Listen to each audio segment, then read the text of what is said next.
we are diving deep into a life of a visionary person, a Raitu Bandhu and a chairman of AITS. He is none other than M. Ananth Ramadgar. Welcome to Voices with Artists. Thank you. With Artists, sir. It is honor to have you in our platform today. Thank you very much. Sir, before we start our episode, I have some questions, sir. My personal questions. Okay.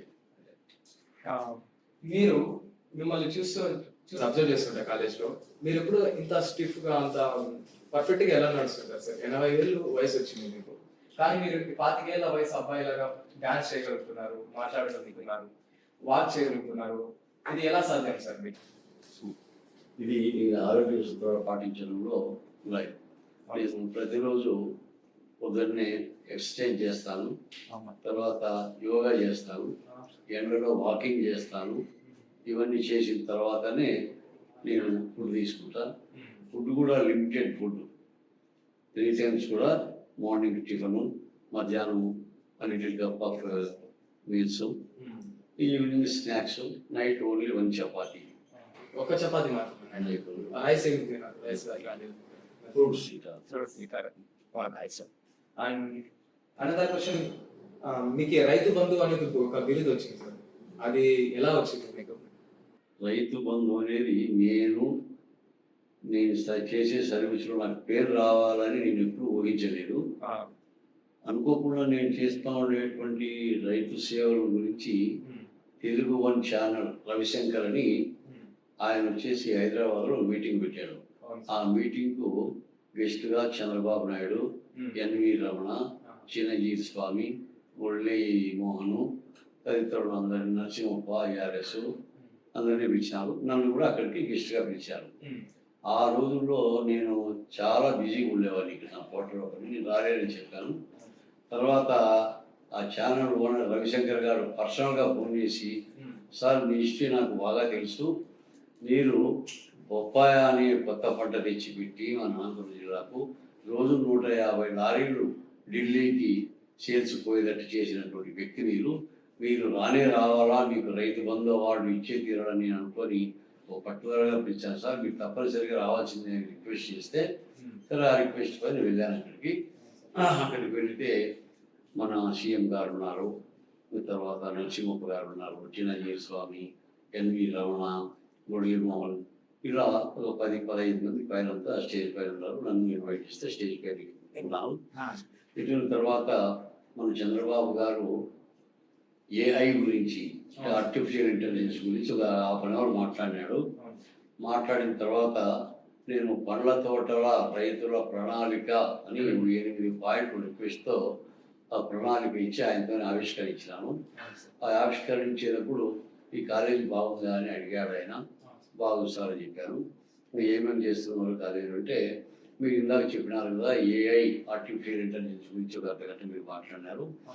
ఆ AI ML అని చెప్పేసి artificial intelligence machine learning ఇప్పుడు నా కాలేజీలో batch బయటకు పోయింది అని అంటే ఆయన ఆశ్చర్యపడి, ఇంత అడ్వాన్స్డ్గా నువ్వు ఎలా నడవగలిగావు, ఎలా యూజ్ చేసినావు ఈ ఆర్టిఫిషియల్ ఇంటెలిజెన్స్ అని అడిగాడు. లాస్ట్ టైం మన ఆంధ్రప్రదేశ్కు ఐటీ అడ్వైజర్గా ఉన్నటువంటి జేఎస్ చౌదరి గారు మా కాలేజీకి రెగ్యులర్గా వస్తుంటారు. ఆయన నేను ఇన్వైట్ చేస్తుంటాను. ఆయన రాబోయే 10 ఏళ్ళు ఏం టెక్నాలజీ గురించి మీరు ఎట్లా ఆలోచన చేస్తుంటారో అదేవిధంగా ఆలోచన చేసి ఈ ఏఎంఎల్, డేటా సైన్సు, ఇవన్నీ కూడా సెక్యూరిటీ, ఫైబర్ సెక్యూరిటీ, ఇట్లా కొత్త కోర్సులన్నీ మాకు ఇంట్రడ్యూస్ చేయమని చెప్పారు. అందుకే మేము 5-6 ఏళ్ళ క్రితం స్టార్ట్ చేసినాము. So that's why AML, data science అప్పుడే ఒక బ్యాచ్ బయటికి పంపించాము. ఇప్పుడు ఏఐ కూడా తీసుకున్నాం మేము అని చెప్పాను. తర్వాత రైతుగా నువ్వు ఇంత ఇంట్రెస్ట్గా ఉన్నావే, మన అనంతపురం జిల్లాలో ఇంతమంది మినిస్టర్లు, ఎమ్మెల్యేలు, ఎంపీలు ఇంతమంది ఉన్నారు, కానీ ఎవరికి తెలియని పాయింట్లన్నీ మీరు ఎట్లా రాసుకొని వచ్చారు అని అడిగాడు. అవును సార్. ఎందుకంటే నేను 50 సంవత్సరాల కింద నుంచి వ్యవసాయంలో చేస్తున్నాను సార్. మా తాత, మా తండ్రి అంతా వ్యవసాయదారులే. కాబట్టి నేను హై స్కూల్ ఎడ్యుకేషన్ పోయి 5వ క్లాస్ ఎడ్యుకేషన్ అప్పటి నుంచి ఎడ్యుకేషన్ పైన హాలిడేస్ వస్తే మా నాన్నగారు బుక్ పట్టి చదువుకొని ఇచ్చేవాడు కాదు. ఆ పని చేయిపోయి ఈ పని చేయి, పెద్దలకు మేత ఎక్కువ గడిపిక రాపని చెప్పి పని చేయించేవాడు. కాబట్టి నాకు వ్యవసాయం మీద బాగా అవగాహన, పట్టుదల ఉంది. అందుకోసం అని చెప్పేసి నేను రైతుల కోసము పట్టుదలగా కృషి చేసి మీతోనే ఆ, మన ట్రిప్కు 90% సబ్సిడీ అడిగి ఇప్పించుకున్నాము. తర్వాత మీ కాన్స్టెన్సీ కుప్పంకి వెళ్ళి మేము మొత్తం అంతా చూసుకొని వచ్చాము. అక్కడ మీరు కుప్పంలో ఎట్లా మీరు ఇంప్లిమెంట్ చేసింది లేటెస్ట్ టెక్నాలజీతో తక్కువ నీళ్ళతో ఎక్కువ పంట పండించేది ఎట్లా చేసినానండి. తర్వాత మా టీంలో అనంతపురం జిల్లా పండ్ల తోట రైతు సంఘం టీంలో కొంతమందిని ఇజ్రాయెల్ కూడా పంపించాము. అక్కడంతా స్టడీ చేసుకుని తీసుకొని వచ్చాము.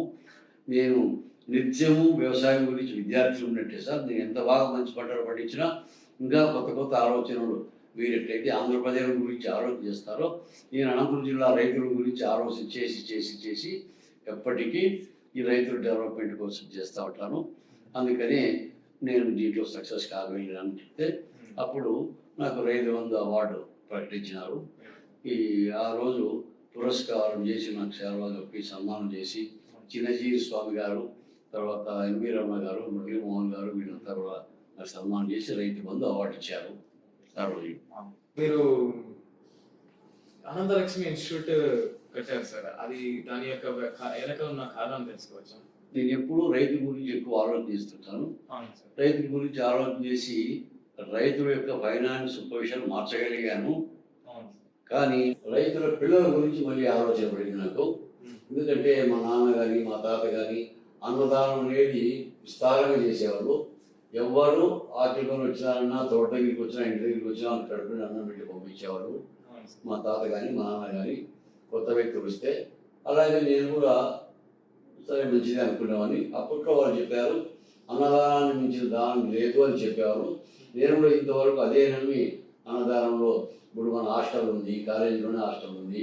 హాస్టల్ ఉంటే హాస్టల్లో డబ్బులు కట్టి భోజనం చేసేవాళ్ళు 1200-1300 ఉంటే 200 మందికి ఫ్రీగా భోజనం చేసేవాళ్ళు ఉంటారు. ఎందుకు పేరెంట్స్ వస్తే వాళ్ళని కూడా ఆనందం కూడా బంగులు పంపించేయలేదు. మన వెహికల్స్ ఉండే డ్రైవర్లు, క్లీనర్లు జనరల్గా ఏ కాలేజీ వారు అన్నం పెట్టు వాళ్ళే తెచ్చుకుంటారు. కొంతమంది తెచ్చుకుంటారు, కొంతమంది లేనోడు పత్రం ఉంటారు. కాబట్టి నేను కొత్తగా ఆలోచన చేసి వాళ్ళందరికీ కూడా ఫ్రీగా భోజనం పెట్టించాను. అట్లా ఇప్పటికీ అన్నదానం చేస్తున్నాను. కానీ నేను ఆలోచన చేసింది ఏమంటే అన్నదానం మంచిదే కాదనను, కానీ కడుపు నిండా అన్నం పెడితే 4-5 గంటల తర్వాత మళ్ళీ ఆకలి అవుతుంది. కాబట్టి ఒక సుస్థిరమైనటువంటి పర్మనెంట్ సొల్యూషన్ ఈ ఆకలికి, తర్వాత పేదరికానికి, ఆ పేదరికం పోగొట్టాలా, ఆకలికి ఎవరో అలవటించకూడదు అనే ఉద్దేశంతో అది ఎట్లా అని ఆలోచన చేశాను. అది ఆలోచన చేస్తే నాకు ఐడియా వచ్చిందంటే విద్య అనేది దీనికి ఒక పరిష్కారము అని అనిపించింది. ఇప్పుడు రైతులే పిల్లలు ఉన్నారు కదా, తర్వాత అల్పాదాయ వర్గాల వాళ్ళు అనంతపురం జిల్లాలో ఎంతోమంది ఉన్నారు. రైతు కూలి పని చేసుకునే వాళ్ళు ఉన్నారు, తక్కువ జీతంతో పనిచేసే ఉద్యోగస్తులు ఉన్నారు, మిడిల్ క్లాస్ ఫ్యామిలీ వాళ్ళంతా వాళ్ళ పిల్లలను లక్షలు ఖర్చు పెట్టి హైదరాబాదు, బెంగళూరు, చెన్నై లాంటి సిటీలు చదివించడం అసాధ్యము. అది కొంతమందికే సాధ్యం, సహకారుల పిల్లలకు, వ్యాపారస్తుల పిల్లలకు అది సాధ్యమవుతుంది. మరి వీళ్ళ పిల్లల పరిస్థితి ఏమి? వాళ్ళ పరిష్కారం కావాలంటే మంచి విద్యను అందించాలా. విద్యను అందించాలంటే ఎవరు అందిస్తారు? ఎవరు చెప్పినా అందించట్లేరు. కాబట్టి నేనే ఒక మంచి ఎడ్యుకేషనల్ ఇన్స్టిట్యూషన్స్ పెట్టి ఆ ఇన్స్టిట్యూషన్ను కమర్షియల్గా ఆలోచన చేయకుండా సర్వీస్ మోటివ్తో ఒక మంచి ఇన్స్టిట్యూషన్ స్థాపించాలని ఒక ఐడియా నాకే వచ్చింది. నాకే వస్తానే వెంటనే దాన్ని పరిష్కరించాలి. నేను ఎట్లాంటి ఏదైనా పని అనుకుంటే వెంటనే లేట్ చేయకుండా ఇంప్లిమెంట్ చేయాలనేది నా యొక్క అభిలాష. కాబట్టి వెంటనే ఇక్కడ 50 ఎకరాల ల్యాండ్ కొనేసి ఈ మెయిన్ రోడ్డుకే ఇంకా పర్మిషన్ తీసుకొని Ananthalakshmi institute of technology and sciences అని స్టార్ట్ చేశాను. ఎన్నో ఇబ్బందులు పడినాను. నేను అప్పటికి నా కొడుకు వచ్చేసి అమెరికాలో ఉన్నాడు. మరి ఆ అబ్బాయిని అక్కడ జాబ్ చేసేవాడిని డిస్టర్బ్ చేయకుండా అక్కడే ఉంచి నేను కాలేజీ అంతా రెడీ చేసి రిబ్బన్ కటింగ్ చేసి నా మొదటికి రమ్మని పిలిచాను. వచ్చేసాడు. వచ్చిన తర్వాత మా అబ్బాయి వచ్చిన తర్వాత నాకు కొంచెం మెయింటైన్ చేసి ఈజీ అయిపోయింది. నేను వేరే పనులు చూసుకుంటుంటే అకాడమిక్గా ఏ విధంగా మనకు స్టూడెంట్స్ డెవలప్ చేయాలా, అకాడమిక్గా డెవలప్ చేయాలా, తర్వాత వాళ్ళకి ఉద్యోగాలు చేయాలంటే ఏం చేయాలా, ఇదంతా ఆలోచన చేసి మా అబ్బాయి చేసినాడు. నేను వచ్చేసి మా అడ్మినిస్ట్రేషను, బిల్డింగ్ కట్టడము, పేరెంట్స్తో మాట్లాడము ఇవన్నీ చేసి ఇప్పుడు రైతుల పిల్లలకు, అల్పాదాయ వర్గాల వారి పిల్లలకు తక్కువ ఖర్చుతో దట్టు ఇప్పుడు ఫీజు రియంబర్స్మెంట్ గవర్నమెంట్ ఇస్తుంది. ఇప్పుడు ఇవన్నీ ఇస్తారు. కాబట్టి వాళ్ళకి ఏ ఖర్చు లేకుండా వాళ్ళు చదువుకునేటట్టు నేను ఏర్పాటు చేసినాను. మీరు కాలేజ్ కట్టేటప్పుడు మీరు ఫేస్ చేసిన కొన్ని ఇబ్బందుల గురించి చెప్పండి సార్. ఒక 2 ఇబ్బందుల గురించి. నేను కాలేజీ స్టార్ట్ చేసినప్పుడు నాకు పూర్తిగా దీనిపైన ఐడియా లేదు. నేను ఏమనుకున్నాను, బిల్డింగ్లు కట్టి ఇంకా కాలేజ్ స్టార్ట్ చేయొచ్చు అనుకున్నాను. కానీ అప్పట్లో ఢిల్లీకి అన్నిసార్లు తిరిగిరా పర్మిషన్ తీసుకునేకి. అప్పుడు ఇప్పుడు మాదిరి ఆన్లైన్ లేదు, అంతా ఆఫ్లైన్. ఏం కావాలన్నా పేపర్ తీసుకుంటే ఢిల్లీలో ఇచ్చేవాళ్ళం. మనం ఇంటికి వస్తే మళ్ళీ పరిగెత్తాల. సీట్లు మనం ఇంటికి ఎక్కువ తీసుకోవాలంటే సీట్ కింద డబ్బులు కట్టి మళ్ళీ ఢిల్లీకి పోవాలా, మళ్ళీ పర్మిషన్ తీసుకోవాలా, మళ్ళీ మా తెలివై వాళ్ళకి రికమెండ్ చేసుకోవాలా, వాళ్ళను రిక్వెస్ట్ చేసి ఆ సీట్ తీసుకొని తర్వాత ఇక్కడ బిల్డింగ్ కన్స్ట్రక్షన్ కట్టేకి.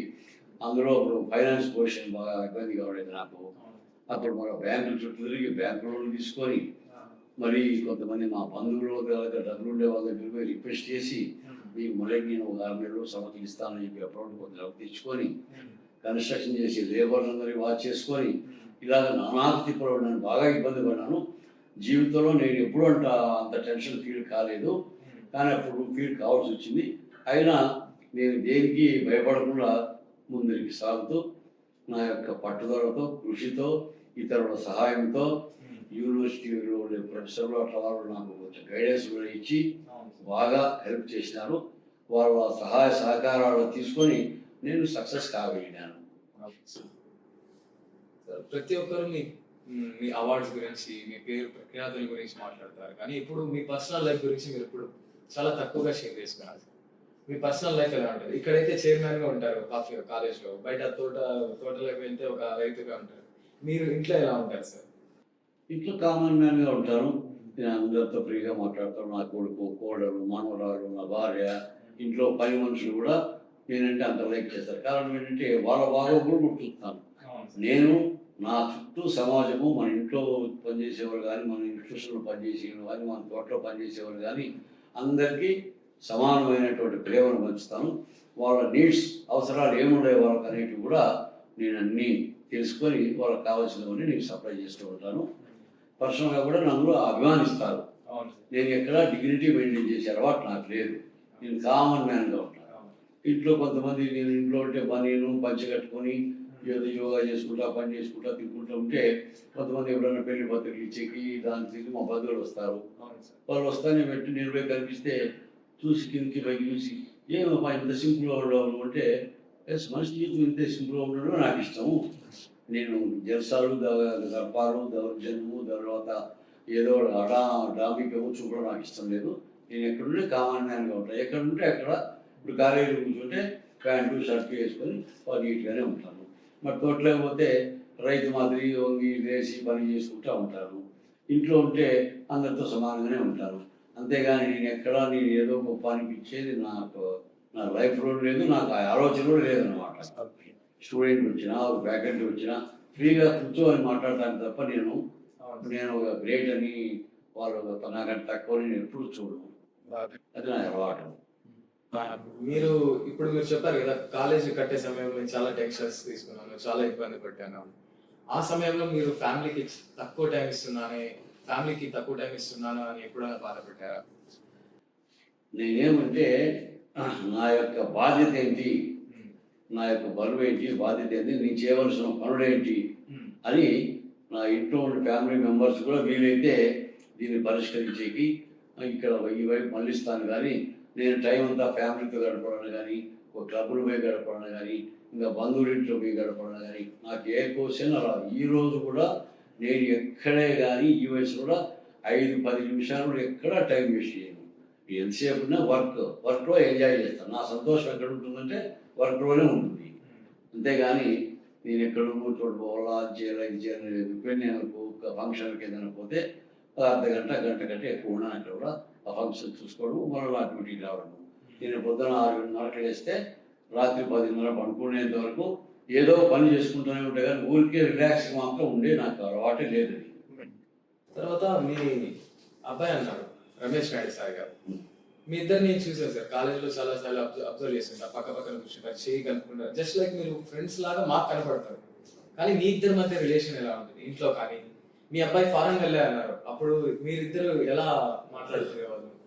మా అబ్బాయిని ఫారెన్ పంపించాలనేది నా యొక్క డ్రీమ్. అది ట్రైన్ అవును. ఎందుకు సార్? ఎందుకంటే ఈ ప్రపంచంలో మనిషికి ఎంత డబ్బు ఉన్నా ఎంత ఆస్తి ఉన్నా నాలెడ్జ్ అనేది చాలా అవసరం. ఎందుకంటే నాలెడ్జ్ లేకపోతే ఎవరితో ఎలా మాట్లాడాలో ఏ పని ఎలా చేయాలనేది కరెక్ట్గా తెలవదు. మా అబ్బాయిని అమెరికా పంపించినప్పుడు నేను ఒకటేసారి చెప్పాను అనమాట. ఇక్కడ బీటెక్ తిరుపతిలో విద్యా నికేతన్లో చదివాడు. బీటెక్ అయిపోయిన తర్వాత వెంటనే నేను ఒకటే చెప్పాను, నువ్వు అమెరికాకి వెళ్ళాలి, ఎంఎస్ చేయాలి, నువ్వు ఫస్ట్ టైం వీసా తెచ్చుకోవాలి అని చెప్పాను. అప్పుడు చాలామంది 4 సార్లు 3 సార్లు పోయి వీసా ఎందుకు వచ్చి ఎందుకు చాలా ఇబ్బంది పడ్డాను. బట్ నేను నా కొడుకు చెప్పింది ఒకటే, ఎందుకంటే నువ్వు దానిపైన దృష్టి పెట్టి 6 months 8 months పని చేయి. అదేదో ఎగ్జామ్స్ ఏమి రాయాలని రాసినాడు. తర్వాత నాకు తెలిసింది ఏంటంటే వీళ్ళు అక్కడ పోయినప్పుడు ఎంఎస్సీకి పోయినప్పుడు వాళ్ళు ఎక్కడ ఫెయిల్ అయినారంటే లాంగ్వేజ్ మాట్లాడడంలో ఫెయిల్ అయ్యి అంతా 2 తూర్లు 3 తూర్లు అటెండ్ అవుతూ వచ్చాను. అందుకు నేనేం చేశానంటే హైదరాబాద్లో ఒక స్పోకెన్ ఇంగ్లీష్ సెంటర్ ఒకటి ఉంది అన్నమాట. అక్కడ నా తమ్ముడు కూడా కొన్నాళ్ళు పని చేసినాను. నేను ఆ ఇన్స్టిట్యూషన్ గురించి అడిగాను, బాగా మంచి ఇన్స్టిట్యూషన్ అని చెప్పాడు. ఆయనతో నేను మాట్లాడితే నేను 15 days ట్రైనింగ్ ఇస్తాను సార్, 15 daysలో 60,000 కట్టాలన్నాడు. 15 days 60,000. 60,000 yes.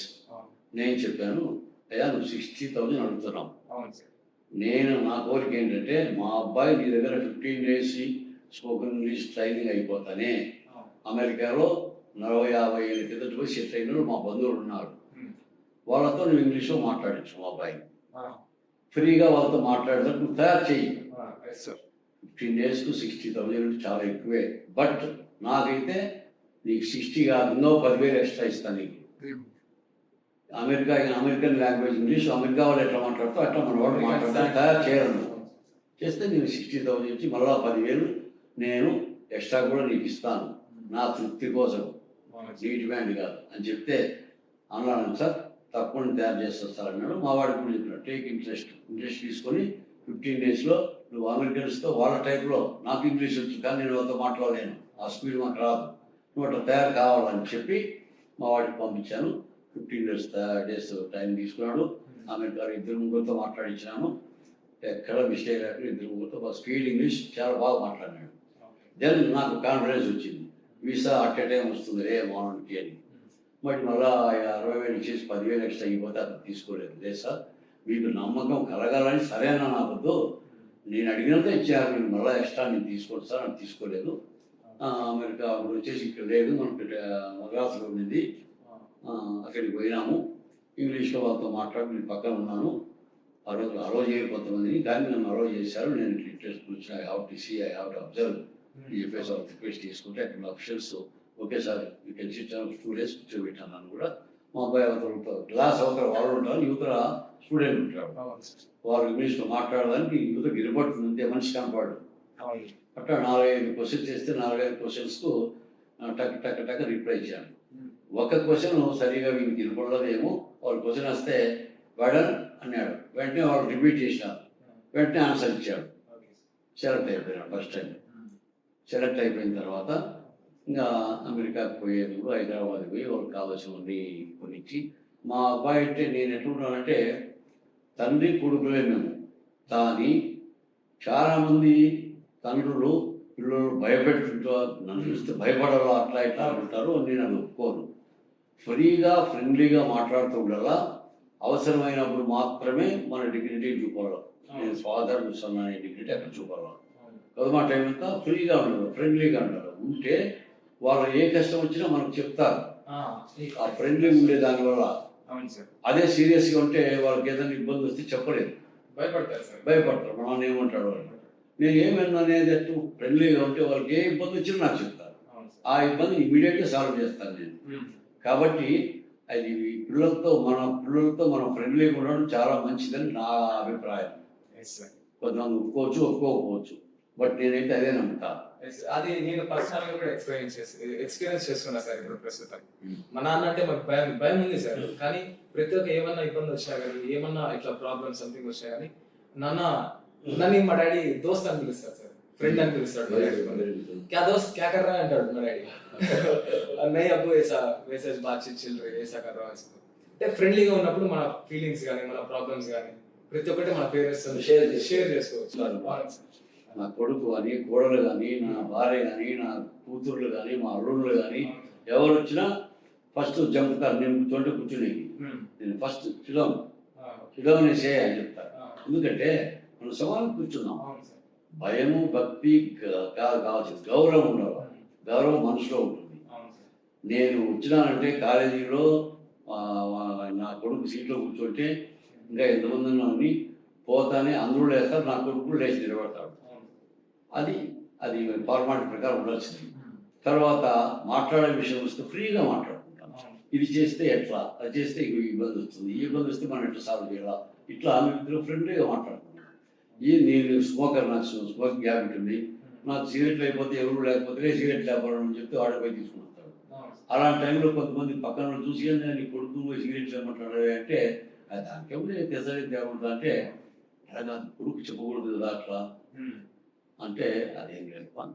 వానికి ఏది అవసరమైనా నన్ను ఉపయోగించుకుంటాను, నాకు ఏదో అవసరమో వాడిని ఉపయోగించుకుంటాను, దాంట్లో తప్పే లేదు అని నేను చెప్తా ఉంటాము. సో మేమైతే ఫ్రెండ్లీగానే ఉంటాం. నా కొడుకే కాదు మా ఇంట్లో పిల్లలందరితో కూడా నా మనవరాలతో కానీ వాళ్ళతో కానీ ఫ్రెండ్లీగా ఉంటాం. ప్రతి ఒక్కరు నన్ను చూస్తే అంత ఇష్టంగా వచ్చి నా దగ్గర నేను నా కొడుకు 10th క్లాసు ఇంటర్మీడియట్ చదివేటప్పుడు కూడా నేను కలిపి భోజనం నోట్లో పెట్టి తినిపించే సందర్భాలు ఉన్నాయి. 10th క్లాస్ ఇంటర్మీడియట్లో కూడా. ఎస్, ఎందుకంటే ఇప్పుడు మేము కజ్జికాయలు అట్లు ఇలాంటివన్నీ చేస్తారు. అవి బాగా ఒక గ్లాసు నెయ్యి పోసి బాగా ఓపిక పిసుకల్లా. పిల్లలకు అంత ఓపిక ఉండదు. ఊరికి ఇటు అంటారు బాగాలేదని తెచ్చుకోవడం బాగా. నేనైతే బాగా పిసికి చేసి నెయ్యి, లడ్డు, కజ్జికాయ అటు అన్ని కలిపి బాగా చూడడం చేసి నేను ఆడ పెడితే నాకు లేకుండా వాళ్ళే తీసుకుంటాను ముందే.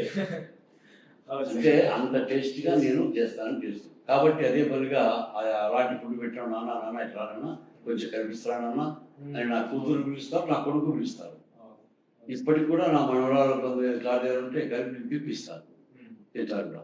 నా కొడుకు కూడా ఇప్పుడు కూడా అట్లా ఏదైనా చేయిస్తే కనిపిస్తే నాకేనా తీసుకొని తింటారు. అది ఒక ప్రేమ ఆప్యాయతలన్నింటివి పంచుకోవడం అనమాట. అలాంటివి ఎంతసేపు నా పని మాట్లాడితే గంభీరంగా ఉంటే రిలేషన్షిప్ అంత బాగుంటుంది అనమాట. అది నా యొక్క అభిప్రాయం మన పిల్లల గురించి. అది మీరు బిఏలో టీహెచ్పి అనే సబ్జెక్ట్ తీసుకున్నారు సార్. మీకున్న ఎడ్యుకేషనల్ ఇన్స్టిట్యూట్స్, మీరు బిల్డ్ చేసిన ఎడ్యుకేషనల్ ఇన్స్టిట్యూట్ కి ఒక డిఫరెన్స్ ఏంటి? మీరు బిల్డ్ చేసిన ఇన్స్టిట్యూట్స్ కి డిఫరెన్స్ అప్పుడు ఆర్ట్స్ కాలేజ్ చదివాను. నేను చదివేటప్పుడు స్టూడెంట్స్కు లెక్చరర్ అంటే భయం కానీ భక్తి కానీ ఏమి ఉండేది కాదు. ఫస్ట్ వాళ్ళు వచ్చేది రావడమే లోపల క్లాసులో వచ్చి అటెండెన్స్ చేసుకున్నాక ఉంటారు. అటెండెన్స్ అయిపోతే నాకు వెనకలు కూర్చొని అలవాటు చేస్తారు. వాళ్ళు ఊరికి అలవాటు చేస్తూనే ఉంటారు, ప్రొఫెసర్ చెప్తానే ఉంటాడు. నేనేం చేసేదంటే ఫస్ట్ బెంచ్లో కూర్చుంటాను. నేను డిగ్రీ చదివిన 3 years అట్లా కూర్చొని ఒక నెల అయిన తర్వాత నేను ప్రిన్సిపల్ దగ్గర పోయి కంప్లైంట్ చేశాను యాజ్ ఎ స్టూడెంట్. ఏం కంప్లైంట్ చేశానంటే, సార్ క్లాస్లో 50 మంది ఉంటే 10 నుంచి 15 మంది 20 మంది ఇంట్రెస్ట్ అయిన స్టూడెంట్స్ ఉంటారు సబ్జెక్ట్ పైన, చదువు పైన. వాళ్ళంతా ఏ ఇంట్రెస్ట్ లేదు, అటెండెన్స్ కోసం వాళ్ళు వస్తున్నారు అంతే. కాబట్టి నా రిక్వెస్ట్ నమస్కరించి చెప్తాను, అటెండెన్స్ అయిపోతానే వాళ్ళందరినీ ఇష్టం లేని వాళ్ళు క్లాస్లో కూర్చొని లెసన్ వినమని ఇష్టం లేని వాళ్ళంతా బయటికి వెళ్ళవచ్చు చెప్పి పంపించండి బయటికి. అప్పుడు కనీసం మేము 15-20 మంది అయినా బాగా నీట్గా విని సబ్జెక్ట్ అర్థం చేసుకొని మేము జీవితంలో బాగుపడతాము. మా బ్యాక్గ్రౌండ్ వెనక కోట్ల ఆస్తులు పెద్ద చదువులు ఎవరు లేరు మాకు. మేము 2 కుటుంబం నుంచి వచ్చిన మేమంతా 15-20 మంది కూడా మేము చదువు కోసం ఒరిజినల్ చదువు కోసం వచ్చాము అని అడిగేవాడిని. తర్వాత అప్పట్లో స్టూడెంట్స్ ఎట్లుందంటే అల్లరి ఎక్కువ. ఇట్లా రాళ్ళు తీసుకుంటే ఆడపిల్లలు చూసే పలాసాడు కొట్టరా అని అంటే తీసుకొని కొట్టారు నెగినప్పుడంతా. ఇవి ఆ చేష్టలు నాకు నచ్చేది కాదు. ఇది అప్పుడే చెప్పిన వాళ్ళు, రే మీరు ఇప్పుడంతా బిల్లాట్లు పడుతున్నారు, మీ చదువు అయిపోయిన తర్వాత మీరు బజార్ పట్టి తిరిగి అడగతినారు నాయన మీరు. మనం వచ్చిందే చదువుకోండి రా. వాళ్ళ అమ్మాయిలు మన సోదరి మనులుగా చూసుకొని గౌరవించండి. వాళ్ళు ఇలాంటి పనులు ఏందని చెప్పి నేను తిట్టేవాడిని. అప్పుడు వాళ్ళు నన్ను ఏమనలేక నేను ఏదైనా లాజిక్గా మాట్లాడలేదు, ఎవరు ఏం మాట్లాడలేదు. ఓలేపా స్టూడెంట్ చెప్పా అని అనుకుంటూ బయటికి పోతారు కానీ నన్ను తిరిగి ఎవరు ఏమనలేదు. కానీ నేను లెక్చర్ అడిగితే అప్పుడు ఫస్ట్ ప్రిన్సిపాల్ గారు సార్ నువ్వు అడిగే క్వశ్చన్ ఏంటి, నువ్వు ఇంటికి వచ్చినావు నా దగ్గరికి, ఏంది ఇది అంటే స్టూడెంట్స్ అందరూ బయటకు పంపేలా ఇది కాదు, ఎందుకు అడుగుతున్నావు అట్లా అన్నాడు. మేము చదువుకోవాలంటే ఈ ఇన్స్టిట్యూషన్లో బాగుపడాలంటే మీరు ఆ పని చేయాల్సింది సార్ అని చెప్పి, లేదంటే స్టూడెంట్లు లెక్చరర్ గట్టిగా గదులుకొని ఎవరే కానీ మీరు ఇక్కడ గలాట్ చేస్తే సస్పెండ్ చేస్తానని బాగా వార్నింగ్ ఇచ్చి అట్లా చేయండి, లేదంటే వాళ్ళు బయటకు పంపించండి. అప్పుడు చేయలేరు, ఎందుకంటే వాళ్ళు టీచర్లో సబ్జెక్టు బాగా గ్రిప్ ఉండే వాళ్ళు మాత్రం గౌరవిస్తాను. మామూలు అదరా బదరా ఉండేవాళ్ళు ఎవరు కూడా కేర్ చేయరు. అప్పుడు పంచి కట్టుకుని ఎక్కువ మంది టీచర్లు వచ్చేవారు, లెక్చరర్లు. ముందర పోతుంటే ఆయన వెనక పోయి పంచి పీకేది, ఇట్లా తిరిగి చూస్తే పక్క పోయేవాడు కనపడకుండా. ఇలాంటి గలాట్లు చేసేవాడు. అప్పుడు కాలేజీలో చదివే చదువు చాలా వరస్ట్, అల్లరి ఎక్కువ చేసేవాడు. వాటికి నా ప్రోగ్రాంతో కొంత తగ్గించినా కానీ అంత కంప్లీట్ తగ్గిలేకపోయినా. దయాలసి నరసింహప్ప గారు మన కాలేజీకి గెస్ట్గా వచ్చినాడు మన నా బర్త్డేకి. ఆయన నేను ఫస్ట్ ఇయర్ ఉన్నప్పుడు ఆయన థర్డ్ ఇయర్ స్టూడెంట్ బిఏ ఆయన ఆర్ట్స్ కాలేజీలోనే. అప్పుడు ఆయనతో కూడా చెప్పిన, మా సీనియర్గా మా ఊరు పక్క ఊరే కాబట్టి ఆయనతో కూడా కోఆపరేషన్ తీసుకున్నాను. ఇది చేస్తున్నాను, తలలో చేస్తున్నారు. అసలు గురువులు వాళ్ళను హేళన చేయడం ఏంటి, వీళ్ళు అమ్మాయిలు రాళ్ళు తీసుకొని విసిరడం ఏంటి, ఇదంతా చదువు సంఖ్యలో ఉంటే ఏం చదువు సంస్కారం లేని చదువులు ఇవన్నీ నాకు సరిపడలేదు. మీరు నాతో రండి, కొంచెం ప్రిన్సిపల్ దగ్గర పోయి ఇవన్నీ మాట్లాడి కంట్రోల్ చేద్దామని చెప్పి ఆయన గురించి మాట్లాడినా. అప్పుడు టీచర్స్ బాగా సీరియస్ వార్నింగ్ ఇచ్చారు. అయినా పూర్తిగా అయితే మార్చలేకపోయినాను. దాన్ని దృష్టిలో పెట్టుకొని నేను ఇప్పుడు మన ఇన్స్టిట్యూషన్లో ఎక్కడే కానీ అలాంటి గలాట్లు కానీ, అందుకే నేను చెప్పేది చదువుతో పాటు సంస్కారం కూడా ఉండాలి, సంస్కారం లేని చదివే చదువు కాదు అని నేను ప్రతి మీటింగ్లో కూడా చెప్తా ఉంటాను. స్టూడెంట్స్ అంటే టీచర్ చూస్తే భయపడాలా, గౌరవించాలా. భయపడడానికంటే ముందు కృతజ్ఞతాభావంతో గౌరవించాలా. మీ లైఫ్ను మార్చగలిగిన శక్తి ఒక టీచర్కే ఉంది, వేరే ఎవరికి లేదు. మీ అమ్మ మీ నాయన ఉంటే ఫస్ట్ మళ్ళీ సెకండ్ టీచరే మీకు ఇంపార్టెంట్ అని నేను ఇప్పటికీ చెప్తా ఉంటాను. మన కాలేజీలో అలాంటివి జరగకోకుండా కూడా నేను బాగా జాగ్రత్త పడి డిసిప్లినరీ కమిటీ వేశాను. గుర్తుంది లేదో, కమిటీ ఉంది మన దాంట్లో. అప్పుడు నేను ఫస్ట్ వచ్చిన కొత్తలో కొంత అలా ఉండింది. అప్పుడు మా అబ్బాయి కూడా మామూలైన కాలేజీలో అలా ఉంటుంది అన్నాడు. No, I can't accept it అని చెప్పేసి ప్రిన్సిపల్ అందరిని పిలిపించి disciplinary committee chairman, vice chairman, members అందరిని పెట్టి every day 1 or 2 times hostels visit చేయాలా. చేస్తున్నారు. తర్వాత పీటీ 2 ముగ్గురిని పెట్టి బయట తిరిగి ఎక్కడ చక్కగా కూర్చుంటూ టైం వేస్ట్ చేసుకుంటూ క్లాసులో పోకుండా ఉండేవాడు ఉంటే వాళ్ళని పట్టుకొచ్చి ఎవరు ఏం చేస్తున్నాము అని ప్రిన్సిపల్ దగ్గర తీసుకురావాలా. హాస్టల్లో కానీ ఇక్కడ కానీ కొంచెం వాడి ముందు ఇది గలాట్ చేస్తే సస్పెండ్ చేపిస్తా. సస్పెండ్ చేసిన తర్వాత ఎవరు రికమెండేషన్ వచ్చినా కూడా నేను కేర్ చేయను. మా డిసిప్లిన్ అనేది నాకు చాలా ముఖ్యమైన డిసిప్లిన్, లేకపోతే కాలేజీ నడపడమే వేస్ట్ అని చెప్తాను. స్టూడెంట్స్ అంతా డిసిప్లిన్గా ఉండాలా. ఇప్పుడు మన కాలేజీలో ఉంటున్నారు, అప్పట్లో డిసిప్లిన్గా ఉండేవాళ్ళు కాదు.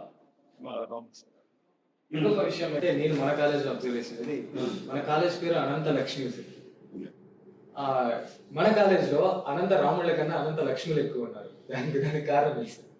ఇప్పుడు అమ్మాయిలు హాస్టల్లో వదిలిపెట్టి పోతున్నారు, కాలేజీకి ఎక్కువ మంది పంపిస్తున్నారు అంటే భద్రత. ఎందుకంటే అమ్మాయిలకు చాలా కాలేజీలో భద్రత లేదు. తర్వాత ఇష్టం వచ్చినట్టు కలిసి మిక్సీ అలవాటు చేస్తూ ఉంటాం. అందుకని మన కాలేజీ ప్లాన్ చేసినప్పుడే గర్ల్స్ హాస్టల్ సెక్యూరిటీకి ఎదురుగా గర్ల్స్ హాస్టల్ పెట్టినాను. ఇష్టం గుర్తుంది, సెక్యూరిటీ 45 సెక్యూరిటీ ఆడుంటారు, ఎదురుగానే హాస్టల్. కాలేజీ దగ్గర ఒక సెక్యూరిటీ ఉంటారు. బాయ్స్ హాస్టల్ ఎక్కడ last boys hostel girls hostel దగ్గర లేదు, చాలా దూరంలో డిస్టెన్స్. చాలా కాలేజీలో బాయ్స్ హాస్టల్ కింద గర్ల్స్ హాస్టల్ పైన ఉంటారు. ఇలాంటి పక్క పక్కలు ఉంటారు. ఇబ్బందులు వస్తాయి, అనుకోకుండా ఇబ్బందులు వస్తాయి. దాన్ని కంట్రోల్ చేయలేదు. అందుకని బాయ్స్ హాస్టల్ ఆర్ట్స్ చివరి గర్ల్స్ హాస్టల్ సెక్యూరిటీ పెట్టింది.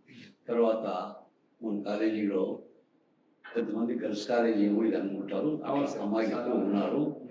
అమ్మాయిలు ఎక్కువ ఉండడానికి వాళ్ళు డెవలప్మెంట్ జాబ్స్ సంపాదించిన దాంట్లో కూడా అమ్మాయిల శాతం ఎక్కువ ఉంది. కానీ నేను అబ్బాయిలను కించపరచడం లేదు, అబ్బాయిలు కూడా అమ్మాయిని చూసి వాళ్ళు మేము ఎందుకు తిరగటి కాబట్టి వాళ్ళు కష్టపడి చదువుకోవాలని నేను చెప్పేది. అమ్మాయిలకు సేఫ్టీ పరంగా అమ్మాయిలు ఎక్కడి నుంచినో దూరం దూరం తెచ్చి మన కాలేజీ విడిచిపెట్టుకుంటారు. మన హాస్టల్ కూడా చాలా స్ట్రిక్ట్గా ఉండాలని పెట్టాను. ఎట్టి పరిస్థితుల్లో పర్మిషన్ లేకుండా బయటికి పంపించకూడదు. పేరెంట్స్ పర్మిషన్ సభ్యులు పెట్టుకోకపోతేనే పిలుచుకోవాలి. వేరే వాళ్ళు వచ్చి వాళ్ళ అన్నయ్య, వాళ్ళ తమ్ముడు, వాళ్ళ మామ ఇలా అంటే ఎవరిని బయటకు పంపించదే చెప్పిన పంపించేవాళ్ళు. ఇదంతా స్ట్రిక్ట్గా మెయింటైన్ చేసి మన కాలేజీని ఇంకా మంచి పేరు తెచ్చి చేయాలి. తర్వాత అనంతలక్ష్మి పేరు పెట్టడానికి కారణం ఏంటంటే నాకు మన చిన్న పిల్లలు మన మూట గురిసి రుద్దగడిగి మనకు స్నానాలు చేయించి అన్ని జాగ్రత్తగా తీసుకొని మనం బాగా పెంచి పోషించింది మన తల్లి. తర్వాత రెండోది భార్య. మనము ఎక్కడో పుట్టింటాం, వాళ్ళు ఎక్కడో పుట్టి ఎక్కడో పెరిగి మన ఇంటికి వచ్చి ఈ కొత్త వాతావరణంలో అలవాటు అయిపోయి మనతో సహజీవనం గడుపుతున్నారంటే వాళ్ళు కూడా గొప్పస్తాయి కదా, అమ్మని గొప్పస్తాయి, వాళ్ళని గొప్పస్తాయి. అందుకనే మా అమ్మ నా భార్య పేరు రెండు కలిపి అనంతలక్ష్మి పెట్టాను. కాలేజీ పేరు కూడా అనంతమ్మ మా అమ్మ పేరు, లక్ష్మీదేవి నా భార్య పేరు, కాబట్టి అనంత లక్ష్మి. అంటే వాళ్ళు ఎప్పుడు ప్రతిరోజుకు కొన్నిసార్లైన కదా మనం రిపీట్ చేసుకుంటున్నారు, మననం చేసుకుంటున్నారు ఉద్దేశంతో అనంతలక్ష్మిని 1975లో నేను బిజినెస్లోకి వచ్చినప్పుడు అనంతలక్ష్మి ఎలక్ట్రికల్స్ పెట్టాను. అక్కడి నుంచి నా ఫండ్స్ అన్ని ఆతో స్టార్ట్ అయ్యేటి ఉంటాయి. Ananthalakshmi electricals, Ananthalakshmi borewells 4, Anuradha agency, Aruna agency, Ananthalakshmi finance, Anuradha bricks stairs, Ananthalakshmi gardens. నా సంస్థలన్నీ ఒక అపార్ట్మెంట్ హైదరాబాద్లో కట్టిన, దాని పేరు కూడా అనంతలక్ష్మి రెసిడెన్సీ. అవన్నీ అనంతలక్ష్మి. సినిమా తీస్తే అది కూడా అనంతలక్ష్మి క్రియేషన్స్. అన్నీ అనంతలక్ష్మితో ఉంటారు ఆ పేరు. దీన్ని పెట్టిపోయి బిజినెస్ అన్ని కూడా ఆ బిజినెస్ అన్ని చేసి లాస్ట్కి ఇక్కడ చాలా మంది పేరు కోసం లేదా ప్రఖ్యాతి కోసం ఎడ్యుకేషనల్ ఇన్స్టిట్యూట్స్ పెడతారు సార్. మీరు చెప్తుంటే నాకేం అర్థమైందంటే మీరు జస్ట్ ప్రజా సేవ కోసం మాత్రమే ఎడ్యుకేషన్ ఇన్స్టిట్యూట్ పెట్టినట్టు అనిపిస్తుంది. ఇన్స్టిట్యూషన్ ఒకటే కాదు, నేను ఏ బిజినెస్ పెట్టినా లేకపోతే ఏ ఇన్స్టిట్యూషన్ పెట్టినా నాకు పేరు ప్రతిష్ట అవసరం లే. పేరు వస్తే మనకి ఏమి తెలియదు. నేను బాగా ఇంకా ఒక అడుగు పెరుగుతానే ఉన్నా, అంటే 5 అడుగులు అట్లే ఉంటా. నేను చేయాల్సిన పని, నేను ఏ పని చేసినా అది ఖచ్చితంగా నేను ఏమనుకున్నానో అది సాధించే కోసమే చేస్తాను. నాకు పేరు రావాలని ఎక్కడ లేదు. పేరు రావాలనుకుంటే 2-3 తూర్లు రాజకీయాలు గ్రామం చెప్పేసి చాలా ఆపరేషన్ భక్తి అన్ని రెప్యుటేషన్ రాజకీయం ఉంటే నాకు సరిపోవడం లేదు. నేను ఏ పని చేసినా కులాలకు, మతాలకు, రాజకీయాలకు అతీతంగా నాకు షావుకారు ఒకటే, పేదోడు ఒకటే. పేదోడిని షావుకారు చేయాలని ప్రయత్నం చేస్తా, కానీ ఇంకా షావుకారు చేయాలని నేను ఎప్పుడు ప్రయత్నిస్తాను. పేదోడు అంటే ఆ పేదరికం లేకుండా చేయాలా అని పాటుపడతా. ఆ పేరు కోసం అయితే ఏది చేయలేను నేను. మరి ఇన్ని సర్వీసెస్ రైతులకు ఇంత చేసినా, ఇన్ని తోటకాడికి పోయినా నా ఖర్చు పెట్టుకోవాలి, నేను అందరికీ చూపించి వాళ్ళకి భోజనాలు పెట్టించి అన్నీ చేస్తాను. ఇప్పుడు ఏ సాయం చెప్పినా మా ఊళ్ళో ఉంది. ఒక కళ్యాణ మండపం కట్టాలంటే 90sలోనే, అంటే 89-90లోనే 2.5 lakhs ఇచ్చిన. అప్పుడు నా చిరికాయలు పండేటి, ఒక సంవత్సరం చిరికాయల పంట అంతా కళ్యాణ మండపానికి ఇచ్చేసిన. మరి మా ఇంటి దేవుడు సంజీవ్ రాయుడు అని, పట్టపల్లి సంజీవ్ రాయుడు ఉన్నాడు. అక్కడ వచ్చేసి పండ్లకు పోతా, ప్రతి పండ్లకు చెట్ల కింద కూర్చొని పూజించాలంటే గాలి వస్తే ఇతరాకులు దిగుబడతా ఎత్తిపోతాడు, ఇతరాకులు గాలిపోతాడు. అక్కడ డైనింగ్ హాల్ కట్టించేసి మరి మా సాఫ్ట్వేర్ పిల్లలు తలా 50,000-20,000 అట్లా వేసుకున్నారు. అంతా అయిపోయిన తర్వాత అందరు ఇచ్చి నా చేతికి ఇచ్చి పెద్దయ్య మా చిన్నైనా ఇగో ఇది మా శాతం మీకు ఇచ్చినాము, ఇంకెంత తక్కువ వచ్చినా అందరు వేసుకుని రెడీ చేయాలన్నారు. అది చేస్తానులే బాబు అని. ఆ వద్దు వాళ్ళు డబ్బులు అయిపోయి మళ్ళా 2.25 లక్షలు తక్కువ వచ్చాను. నేను 2.25 లక్షలు చేసి అక్కడ భోజనం సార్ రెడీ చేయించిన, డైనింగ్ హాల్ రెడీ చేయించిన. మళ్ళీ అక్కడ ఉండే పూజారికి నేను ఇక్కడ ఉండలేను, అడవిలో ఇది నాకు ఇల్లు కూడా లేదు, నాకు ఇల్లు కట్టిస్తే నేను లేకపోతే ఉండలేను, పూజ పెట్టి రాలేను అంటే 5 లక్షలు ఖర్చు పెట్టి ఆయనకు అకామిడేషన్తో బాగా పూజారి తయారు చేసి ఇచ్చిన. ఇప్పుడు అక్కడే నిత్యం పూజ చేసుకుంటూ అప్పటికి ఇప్పటికి 100 times జనాలు పెరిగినారు, భక్తులు పెరిగినారు. ఇట్లా మంచి పని కోసం మా సంజీవపురం విలేజ్ ఉంది. మా విలేజ్లో తాగునీళ్ళ కోసం భద్రపల్లి పోయి తెచ్చుకునేవాళ్ళు. మరి మా వాళ్ళు అవే తాగి రోగాలు పాల్పడుతుంది. మా ఊళ్ళో బిల్డింగ్ కట్టించి వాటర్ ప్లాంట్ పెట్టి అనంతలక్ష్మి మినరల్ వాటర్ ప్లాంట్ అని చెప్పి మా ఊళ్ళకు ఫ్రీగా కట్టి చేసేసినాం. ఇలాంటివి ఎన్నో ఉన్నాయి కానీ చెప్పడానికి కాదు. ఇవన్నీ కూడా పేరు కోసం ప్రతిష్ట కోసం అయితే కాదు. నేను 10 మందికి ఉపయోగపడాలి నేను చేసిన పనికి. వాళ్ళు సంతోషం ఉంటే నాకు అదే నాకు క్యాన్వాస్ వచ్చినట్టు. ఇంకా వేరే పేరు కోసం ఏం చేయలేదు. సార్ మీరు ఇప్పుడు చెప్తున్నారు ఇన్స్టిట్యూట్ పెట్టారు, స్టూడెంట్స్ కి సేవ చేస్తున్నా అంటున్నారు, ఈ ఊర్లో 4 ప్రజలకి సేవ చేస్తున్నా అంటున్నారు, మళ్ళీ పండ్ల తోటలు పెట్టిన ఫార్మర్స్ కి హెల్ప్ చేస్తున్నా అంటున్నారు. అది ఏదో పాలిటిక్స్ లోకి వచ్చి మొత్తం ఒక అనంతపురం డిస్ట్రిక్ట్ ని టేక్ ఓవర్ చేసి మీరు పాలిటిక్స్ లో ఒక ఎమ్మెల్యే గాని ఒక మంత్రి గాని మీ ప్రజలకి మీరు సేవ చేయొచ్చు కదా సార్. పాలిటిక్స్ అనేది ఇప్పట్లో కాదు, 1982-83లోనే ఆఫర్ వచ్చింది. తెలుగుదేశం ఎన్టీఆర్ పెట్టినప్పుడే తెలుగుదేశం పార్టీ పెట్టినప్పుడు ఇక్కడ అనంతపురంలో వెంకన్న చౌదరి అని ఒక ఆయన ఉండేవాడు. ఆయన మాకు పెద్ద ఆయన, మాకు మా శ్రేయభిలాషి. ఆయన వచ్చేసి ఎన్టీ రామారావు ఆప్తమిత్రుడు, దగ్గర దగ్గర వ్యక్తి. 83లోనే ఆయన వచ్చేసి ఎన్టీ రామారావు దగ్గర నేను ఆల్రెడీ చెప్పొచ్చాను.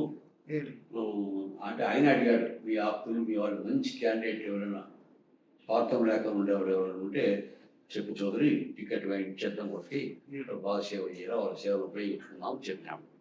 ఆయన నా దగ్గరికి వచ్చి అంటాడు, నేను ఒక మాట చెప్తాను ఒప్పుకోవాలా అన్నాడు. అంటే నా విషయం చెప్పదు, నేను ఒప్పుకుంటాను అని నేను చెప్పలేను, విషయం మేము చెప్పుకున్నాను. ఇది ఎన్టీ రామారావుతో నేను కలిసితే ఆయన అడిగినాడు, ఎవరైనా మంచి వ్యక్తులు ఉంటే ఏ కాన్స్టిట్యూన్సీలో ఉండాలో చెప్పి వాళ్ళకి చెప్తే నేను టికెట్ ఇస్తాను నేను చెప్పినాడు. నేను నీ పేరు చెప్పొచ్చినాడా, అప్పటికి నేను 83లోనే 15-20 లక్షల పంటలు ఇస్తూ ఉంటాం, పెద్ద రైతు నేను కూడా అప్పటికే ఇస్తా ఉంటే అది ఆయన చెప్పినాడు. ఇట్లా మా ధర్మారం కాన్స్టిట్యూన్సీలో నా ఎంత పెద్ద రైతు పంటలు ఇస్తావు తక్కువ కాబట్టి ఆయన చదివేపల్లి అడిగాడు, నువ్వు బయోడేటా తీసుకో. ఆయన ఎన్టీ రామారావు ఏం చెప్పేట బయోడేటా తెచ్చి ఇచ్చుకోమని చెప్పి నువ్వు చెప్పేవారు, టికెట్ ఇచ్చేస్తాను నేను. నువ్వు బయోడేటా ఇచ్చిరా, ఇలాంటి దినం పోదామా బయోడేటా ఇచ్చుద్దాం, నీకు టికెట్ ఇస్తాను మాసకి నువ్వు ఎమ్మెల్యే ఇంట్లో. ఆయన తిరిగితే ఆయన తిరిగి నీ కాన్స్టిట్యూన్సీ చేస్తాను, నువ్వే ఖర్చు పెట్టుకోవద్దు, నువ్వు తిరగదు, నువ్వు ఎమ్మెల్యే కావాలి. నేను రాజకీయాలు బాగా ఏంటంటే ఎందుకు రానంటే రాజకీయాల్లో పోయిన తర్వాత అబద్ధాలు చెప్పడం నాకు ఇష్టం లేదు.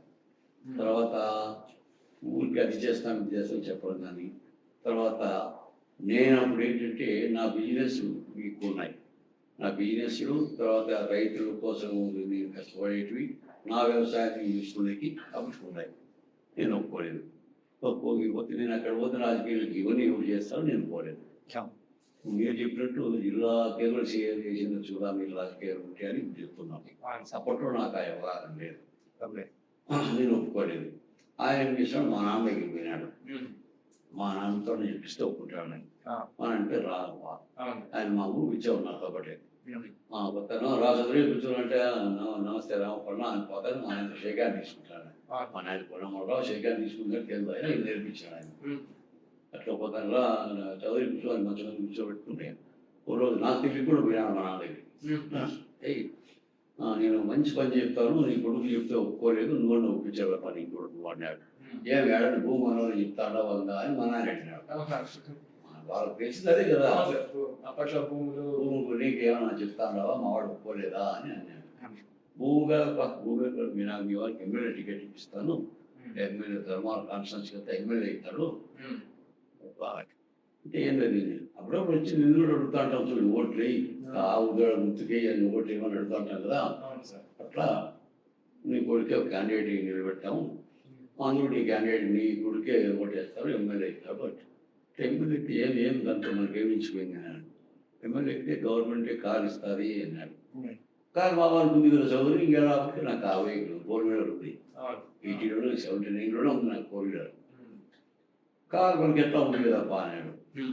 గవర్నమెంట్ ఇచ్చి గన్మ్యాన్ ఇస్తారు పెద్ద ఇంట, ఆవాని గన్మ్యాన్ పొలంలో ఉన్నారు. మా ఎదుగాలంతా ఎప్పుడు మన చుట్టూ ఉంటారు, గన్మ్యాన్ ఏదో ఆవానికి పాసం పంచుకోవచ్చు రాకుండా మాటలు బాగా సంపాదించుకుంటాను నేను నువ్వు సంపాదించగా మాకే కొలదు కాదు లెక్క 8 చీరలు కలుగుతున్నాయి 3 సింక్ కలుగుతున్నాయి 3 రోడ్లు అవుతున్నాయి అన్ని కొల్ల పడుతున్నాను ఇదంతా ఇది మాకు ఉన్నవాడ ఏందో డబ్బులు వస్తాయి బాగా పద్ధతులు బాగా చెప్తారని మా వారిని మా ఇంటికాడ లేకుండా చేస్తాం లేకపోతే ఎందుకు దొరకపోయి అంటే ఆశ పంపిస్తాను అట్లా రాజకీయం వాళ్ళకి వదిలేస్తాం మా ఇంట్లో మెంబర్స్ ఇష్టంలో నాకు ఇంత తెలియదు కానీ నేనేమంటే నా పనులన్నీ చేసేది ఎవరు నేనంటే బాగా జరుగుతాయి మీరు బాగా చేసుకుంటే చాలు కదా అంటున్నాను.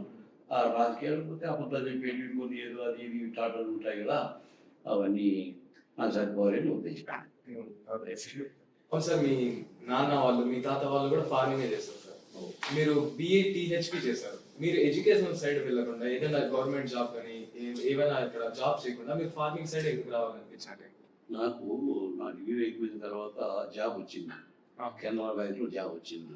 బ్యాంక్లో జాబ్ వచ్చింది. బ్యాంక్ జాబ్ వస్తే మా తాతగారు వద్దన్నారు జాబ్ ఏదో మనం జీతకాలు పెట్టుకుని మనం చేతి చేయించుకుంటాను కదా నువ్వు జీతం పోయేది ఏడవద్దులే జీతం ఎంత అంటే అప్పుడు 180-200 జీతం సంవత్సరం అంతా ఎంత అయిందంటే 2,500 2,500 సంవత్సరం కూడా వాళ్ళ దగ్గర జీతం వెళ్ళిపోతావు నువ్వు మనం ఒక దగ్గర 2,000 నాటుకుంటే 4,500 వస్తుంది కదా మరి ఇంత పెట్టుకొని మనం మళ్ళా వాళ్ళ దగ్గర జీతం వెళ్ళిపోతాము ఏడవద్దు అనుకుంటే ఆగిపోయాను.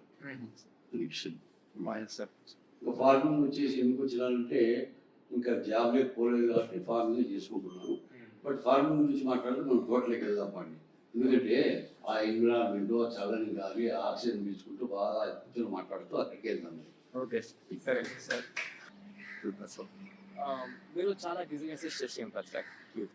Give the best 3 business strategies for our audience. Business start చేయాలంటే ఫస్ట్ బిజినెస్లో నిజాయితీ ఉండాలా. తర్వాత ఏ వస్తువునా ఒరిజినల్ అమ్మాలి కానీ డూప్లికేట్ అనేది బిజినెస్లో అమ్మితే ఆ బిజినెస్కు స్వార్థత ఉండదు. తర్వాత ఆ బిజినెస్ డెవలప్ అవుతుందని మనం అనుకోకూడదు. తర్వాత బిజినెస్లో ట్రాన్సాక్షన్ కార్డ్ కరెక్ట్గా ఉండాలి. ఎవరికైనా మనం పలానా రోజు ఈ వస్తువు కానీ ఈ డబ్బు కానీ ఇస్తామని చెప్తే ఆ డేట్ ప్రకారం రోజు ముందే రెడీ చేసి పెట్టేసేయాలన్నమాట. అలా ఉంటేనే బిజినెస్ 3 పూలు 6 కాయలుగా వర్ధిల్తుందని నా నమ్మకం. మీ బిజినెసెస్లో మీకు ఇష్టమైన బిజినెస్ సార్ ఇప్పటి వరకు? చాలా మీరు ఎలక్ట్రానిక్స్ అమ్మారు, ఎలక్ట్రానిక్ ఇది ఎలక్ట్రిషియల్ డివైజెస్ అమ్ముతుంటారు, మళ్ళీ బోర్వెల్స్ అనేవి చేశారు. ఈ బిజినెసెస్లో మీకు నచ్చిన బిజినెస్ చేస్తారు? నేను చేసిన బిజినెస్లో first business Ananthalakshmi electricals. Okay. అంటే రైతులకు సంబంధించిన బిజినెస్. రైతులకు మంచి మోటార్లు, మంచి స్టార్టర్లు, బైకులు, ఒరిజినల్ వస్తువులు ఇచ్చి రైతు బాగుపడాలంటే ఇతరులు తన మేలు కోరేటట్టు రైతు మేలు కోరేటట్టు ఉంటే రైతు తొందరగా బాగుపడతారు. అవును సార్. అందుకని నేను ఫస్ట్ ఎంచుకోవడంలోనే బిజినెస్ అనంతలక్ష్మి ఎలక్ట్రికల్స్ అని రైతుకు సంబంధించిన రైతుకు మేలు చేసే బిజినెస్ స్టార్ట్ చేశాను. రైతు పర్స్పెక్టివ్ బాగుండదు. ఎందుకంటే రైతుకు ఇప్పుడు ఒక మోటార్ ఉంది. నేను అనంతపురం జిల్లాలో అందరూ డూప్లికేట్ అమ్మినారేమోగా నేను మాత్రం నా రైతులో డూప్లికేట్ మోటార్ అమ్మలేదు. కారణం ఏంటంటే రైతు తక్కువ రేటుకు వస్తుందని డూప్లికేటే కొంటారు. అవును సార్. కొనిన తర్వాత పైరు పెట్టింటాడు, మరి తింటాడు, మోటార్ చేసింటాడు. ఆ మధ్యలో మోటార్ చెడిపోతే 4-5 రోజులు రిపేర్ చేసేదానికి టైం తీసుకుంటే ఈ పైర్లని దెబ్బతింటాయి. అందుకనే నేను రైతులకు కూడా డూప్లికేట్ కొనద్దండి, తక్కువ రేట్ అయితే కూడా కొనద్దండి, ఒరిజినల్ కొనండి అని చెప్పి నేను అడ్వైజ్ ఇచ్చాను. కొంతమంది రైతులు ఏమంటారంటే నా దగ్గర ఉండేది 20,000 కొన్నా, నీ దగ్గర ఒరిజినల్ మోటార్ కొనంటే 40,000 అవుతుంది, 40,000 నేను ఎక్కడ తీస్తావు అంటే, అవునయ్యా ఈ పొద్దు 20,000 ఉంది, 20,000 కట్టి బిజినెస్ చేసి మోటార్ తీసుకుంటావు, అది చెడిపోతే నీకు ఎంత నష్టం అవుతుందంటే అప్పుడు దేవుడు ఉన్నాడన్నా అనేవాళ్ళు. అప్పుడు నేను వాళ్ళకి ఏం సలహా ఇచ్చానంటే, అయ్యా నీ దగ్గర 20,000 ఉంది కదా, ఆ 20,000 కట్టుకు నీకు 40,000 రూపాయల మోటార్ నేను ఎత్తిస్తా, మంచోడో చెడ్డోడో నాకు తెలియదు, నువ్వు బాగా పంట పండించుకొని పంట పడిన తర్వాత తెచ్చి నాకు ఇవ్వు అని చెప్పి నేను దేవుని మీద భారం వేసి రైతులకు తెలియనటువంటి రైతులు కూడా అప్పు ఇచ్చాను. దాంట్లో చాలా మంది 90% మంది రైతులు అరే మన ముక్కు మొగము చూడకుండా ఆయన అప్పిచ్చినాడు మనం చెడిపోకూడదు, ఒరిజినలే కొనమని చెప్పి ఎదురుకుండా అప్పించినాడు అని పంట అమ్ముతానే తెచ్చిచ్చిన 90% ఉన్నారు. ఉన్నారు. దానివల్ల నేను పెద్ద చెడిపోలేదు, అవునండి. ఆ రైతులు బాగుపెట్టినాను, తృప్తి నాకు కలిగింది. Okay sir. అందుకోసమని ఆ, నేను ఫస్ట్ రైతు బిజినెస్ స్టార్ట్ చేసినాను.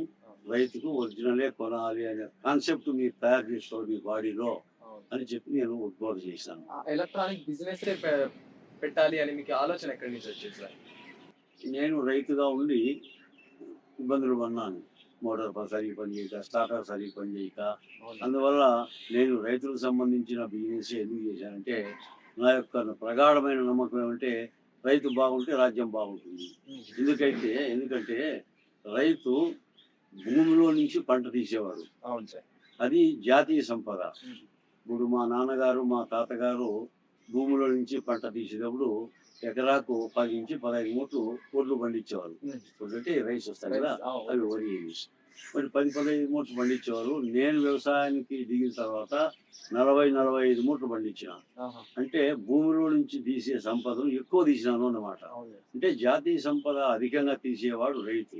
ఆ రైతు బాగుంటే రాజ్యం బాగుంటుంది. తర్వాత దేశానికి ముఖ్యమైనటువంటి పర్సన్స్ ముగ్గురు అన్నమాట. ఒకటి రైతు, ఇంకోడు రైతే రాజు, అంటే రైతు అంటే కిసాన్, జై కిసాన్, జై జవాన్. మన దేశాన్ని కాపాడేవాడు జవాన్. కాబట్టి జై జవాన్, జై కిసాన్, ఈ ఇద్దరు బాగుండాలా. ఇంకా మూడవది ఏంటంటే ప్రభుత్వానికి ప్రజలకు అనుసంధానము.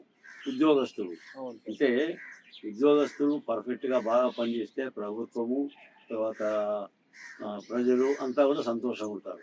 కాబట్టి రైతు సంక్షేమంగా ఉండాలా, జవాన్ కూడా బాగుండాలా, ఈ ఉద్యోగస్తులు కూడా బాగుండాలా. ఈ 3 రకాల మనుషులు బాగుంటే దేశం అభివృద్ధి చెందుతుంది అని నా యొక్క నమ్మకం. ఉద్యోగస్తులు అంటే ఒక చిన్న ప్రశ్న వచ్చింది సార్. మీ అనంతలక్ష్మి కాలేజీలో చాలా మంది ఉద్యోగస్తులు ఉన్నారు, టీచర్, ఫ్యాకల్టీ కానీ, అనంతలక్ష్మి స్టాఫ్ కానీ. వీళ్ళతో మీరు ఎలా ఉంటారు? ఒక ఫ్యామిలీ, బంధువులు, అలా ఒక ఫ్యామిలీ లాగా ఫీల్ అవుతారా, లేకపోతే వాళ్ళు ఒక ఉద్యోగస్తులాగా అని ఫీల్ అవుతారా? నేను జనరల్గా అనంతలక్ష్మి ఫ్యామిలీ అని చెప్తున్నాను. అవును. ఎందుకంటే శ్రీపద్ దగ్గర నుంచి నేను చైర్మన్ వరకు మొత్తం అందరూ కూడా సేవకులమే. ఎవరి సేవకులము? విద్యార్థులకు. మా కాన్సెప్ట్ అందరిది ఏంటంటే ఒకటే, మా విద్యార్థులు బాగుపడాలి, వాళ్ళ తల్లిదండ్రులు సంతోషంగా ఉండాలి.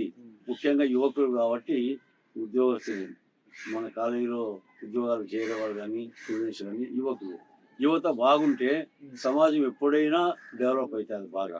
కాబట్టి నేను ఉద్యోగస్తులను వాళ్ళు తక్కువ చూడను. నేనేదో చైర్మన్ అని నేను గంభీరంగా ఉన్నాను. ఉద్యోగస్తులైనా, నా ఉద్యోగస్తులు ఎవరు నా కోసం వచ్చినా వాళ్ళు నేను వెయిట్ చేయలేను. ఫస్ట్ ప్రిఫరెన్స్ వాళ్ళకి ఇచ్చి, నా పనున్నా పక్కన పెట్టి వచ్చిన ఉద్యోగస్తులతో మాట్లాడి ముందు వాళ్ళు నెరవేర్చి పంపించి తర్వాత నా పని ఇస్తాను. ఎందుకంటే నేను ఇంత పెట్టుబడి పెట్టి ఇవన్నీ చేయగలిగిన వాడినే కానీ, నేను విద్యార్థులను బాగు చేయాలంటే చదువు బాగా చెప్పాలా. మరి చదువు చెప్పేది నాకు రాదు కదా. కాబట్టి ఉద్యోగస్తులే మా సంస్థలో పనిచేసే ఉద్యోగస్తులకు నేను చాలా ప్రిఫరెన్స్ ఇస్తే, చాలా గౌరవంగా కూడా మాట్లాడి వాళ్ళకు శాలరీస్ వ్యక్తి పరిస్థితులు లేకుండా వాళ్ళు ఇబ్బంది పెట్టకుండా, నాకు గవర్నమెంట్ నుంచి ఫీజు రీయింబర్స్మెంట్ వచ్చినా రాకపోయినా అప్పు చేసైనా సరే నేను మా ఉద్యోగస్తులకు every month last working day salaries pay చేస్తాను.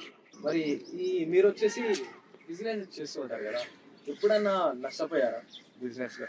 కొన్ని బిజినెస్ నష్టపోయాను. ఎట్లా నష్టపోయానంటే అప్పు ఇచ్చి నష్టపోయాను. ఆ బిజినెస్ ఏంటి సార్? రైతుకు మోటార్లు అప్పు ఇస్తే అప్పుడు వర్షం సరిగ్గా రాక, కరువుతో నీళ్లు లేక, వారు పంటలు పండించుకోలేక నా అప్పులు తీర్చలేకపోయాను సకాలానికి. అప్పుడు నేను వాళ్ళకి అప్పులు ఇచ్చినా పలానా నెలలో నాకు వాళ్ళు డబ్బులు ఇచ్చిస్తారు అని నేను నమ్ముకున్నాను. కానీ ఆ సమయానికి రాలేదు. పంట పండక కరువు, ఎన్నో సంవత్సరాలు కరువు వచ్చింది. ఆ కరువుతో రైతులు అల్లాడిపోయినారు. రైతులు ఎప్పుడైతే కరువుతో అల్లాడిపోయి వాళ్ళ దగ్గర డబ్బులు లేదో నాకు షార్టేజ్ ఏర్పడింది. మరి అట్లాంటప్పుడు నేను ఒక ధైర్యంతో, అరే పంట పండితే తక్కువ తెచ్చిస్తారు రైతులు అని ఓర్చుకొని, నేను మళ్ళీ వేరే చోట అప్పు తెచ్చి మా ఇంట్లో బంగారు బ్యాంకులో లోన్ పెట్టి తెచ్చి మళ్ళీ యథా ప్రకారం బిజినెస్ కుంటుపడుకోకుండా ఇచ్చేసుకుంటూ వచ్చాను. అధైర్యపడలేదు. అధైర్యపడితే బిజినెస్ ఎప్పుడూ పైకి రాలేదు. ధైర్యం, అంటే కాన్ఫిడెన్స్ అనమాట అది. ధైర్యం అంటే ఊరికే మొండి ధైర్యం కాదు. అవును. మనం చేసే పని సక్రమంగా చేస్తూ మనకు రిజల్ట్ వస్తుంది అనే ఆశతో వచ్చినట్టు చేసుకోవాలా అని నేను కాన్ఫిడెంట్గా, నేను ఎప్పుడు నేను భయపడలేదు. ఓకే. మీరు ఏపీజే అబ్దుల్ కలాం గారితో కలిసారు అని విన్నాను సార్. మీరు ఆ మీటింగ్‌లో దాదాపు అర్ధగంట వరకు మాట్లాడారు. ఆయన మీలో ఏ స్పార్క్ ఉంది సార్? మీలో ఏం చూసారు అంతసేపు మాట్లాడడానికి? ఆయన అడిగింది ఏంటంటే, నేను అబ్దుల్ కలాం గారి దగ్గరికి 2007 జనవరి 24 అక్కడికి అనంతపురం జిల్లాలో పండ్ల తోటలు బాగా అభివృద్ధి చేసిన వ్యక్తిగా ప్రభుత్వం నన్ను అబ్దుల్ కలాం గారి దగ్గరికి పంపించింది.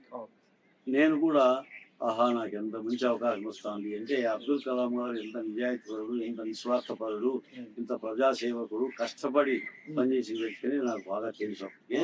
కాబట్టి ఆయన దగ్గర పోతున్నట్టే చాలా సంతోషంగా, నేను ఫ్లైట్ ఎక్కింది ఆ రోజే ఫ్లైట్ ఎక్కినాను. అది కూడా గవర్నమెంట్ యొక్క సహాయంతోనే, నేను నా డబ్బు ఖర్చు పెట్టలేదు.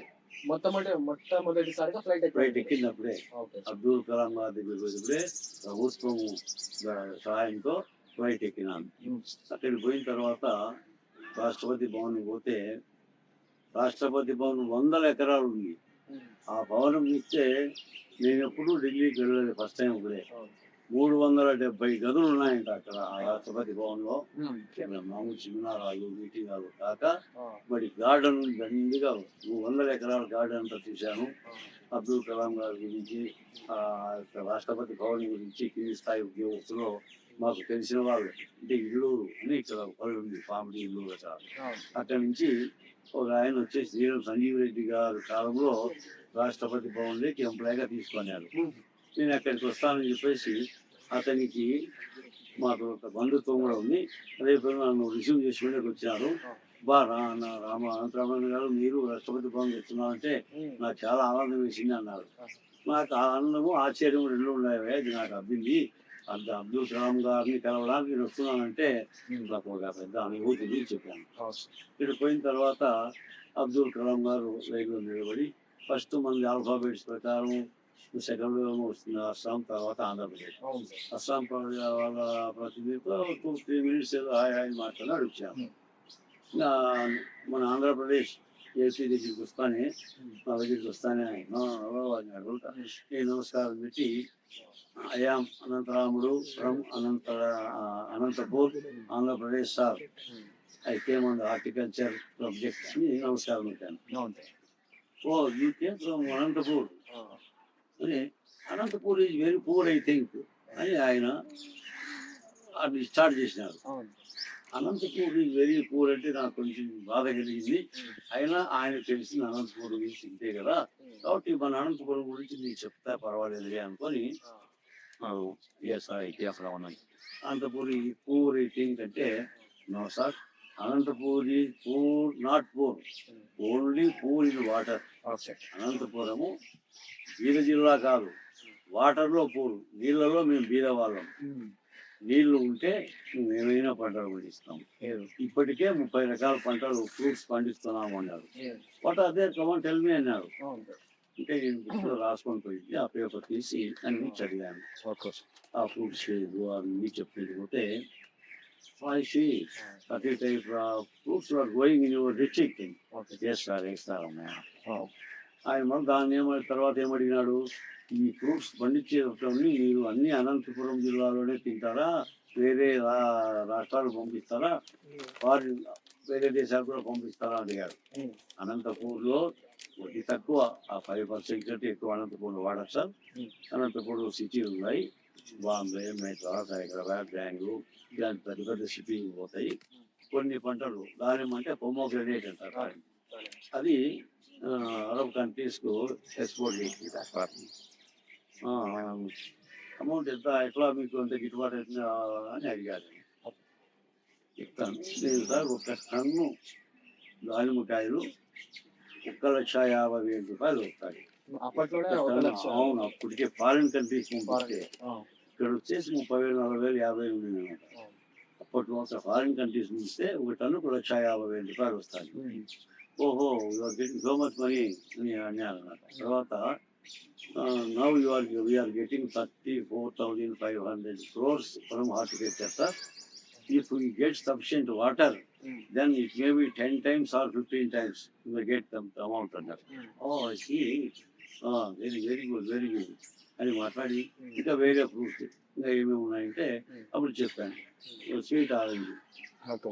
తర్వాత ఉసిరికాయ అంటే ఆమ్లా, ఇలాంటివి అన్ని మేము పండించేటని చెప్పాను. ఇవన్నీ పండించిన తర్వాత so Anantapur people are having so much knowledge. Yes, sir, we are having so much knowledge and workmanship. We are very sharp fellows in our Amatpur district farmers అని చెప్పాను. ఫార్మర్స్ అంత ఉంది అనేది ఆయన కొంచెం డౌట్ వచ్చింది. ఫార్మర్స్ అంత పట్ల ఫ్రూట్స్ వేరే దేశాలకు ఎక్స్పోర్ట్ చేసే ఫ్రూట్స్ పండించగలంటే 100% getting knowledge, awareness, full awareness. ఎలా వచ్చింది మీకు అవేర్నెస్ అన్నారు? Horticulture there are so many horticulture officers. I am Anantapur District Horticulture Association President. So I will coordinate with the horticulture officers and with the farmers. That is why we have able to get so much crops and we are getting so much money. చెప్పండి. ఇంతసేపు మాట్లాడదంటేనే అది మళ్ళీ అక్కడ ఉండాలి కదా విలేకరులు, వాళ్ళు వచ్చి సార్ మీకు అబ్దుల్ కలాం గారు ముందే తెలుసా, ఇంతసేపు మాట్లాడినాడు మీతో, ఆయన ప్రైమ్ మినిస్టర్ గారితో కూడా 15-20 నిమిషాలు మాట్లాడి పంపిస్తారు, మీతో 29 నిమిషాలు మాట్లాడినాడు ఆయన, మీకు ముందే తెలుసా అన్నాడు. నాకు ఆయన తెలుసు కానీ నేనెవరో తెలిసినది ఇదే ఫస్ట్ టైము. ఆయన తెలియని వాళ్ళు ఎవరు ఉంటారు మన దేశంలో? అందరికీ తెలుసు, అట్లా నాకు కూడా తెలుసు ఆయన ముందే, కానీ నేను ఆయనకు పరిచయం కావాలి ఇప్పుడే ఫస్ట్ టైము. ఇంతసేపు ఎలా మాట్లాడినారు మరి మీతో అన్నారు. నా గొప్పతనం కాదు, ఇది ఒక సబ్జెక్ట్. హార్టికల్చర్ అండ్ అగ్రికల్చర్ అనేది ఈ సబ్జెక్ట్ అలాంటిది, వెరీ వెరీ ఇంపార్టెంట్ సబ్జెక్ట్ ఇది. ఈ సబ్జెక్ట్ ఈ రైతు ఫ్రూట్స్, రైతు పండించే పంట లేకపోతే ప్రపంచంలో ఏ జీవి బ్రతకలేదు. ఈ దగ్గర గోల్డ్ ఉండొచ్చు, తర్వాత సిల్వర్ ఉండొచ్చు, అమౌంట్ కరెన్సీ తండ్రి ఉండొచ్చు, ఆ కరెన్సీ తినలేం, గోల్డ్ తినలేం, కడుపు ఉంటుంది, ఏమి తినలేము. అదే ఫుడ్ ఇది. ఆ ఫుడ్ మనకి అందించేవాడు రైతు. కాబట్టి రైతు బాగుండాలని చెప్పేసి ఒక ఇదే ఉంది నానుడి, రైతే రాదు దేశానికి రైతే వెన్నెముక ఉంది అంటే రైతుకు అంత ఇంపార్టెన్స్ ఉంది. కాబట్టి ఈ సబ్జెక్ట్ గురించి ఆయన ఇంట్రెస్ట్ గా మాట్లాడినాడు. ఇంకా ఎక్కువ మంది ఉన్నారు కాబట్టి నన్ను వదిలినాడు ఇప్పుడే, లేకపోతే ఇంకొక గంట అయినా వదిలిండేవాడు కాదు. ఆయన చెంబర్ నిజంగా నేను వెళ్ళింటే 1 hour 2 hours అయినా కూడా ఆయన తీసుకో, అంత ఇంట్రెస్ట్ ఉంది అగ్రికల్చర్ పైన ఆయనకు. ఆ సబ్జెక్ట్ అలాంటిది కానీ మన ఎవరి గొప్పతనము కాదు చెప్పాను.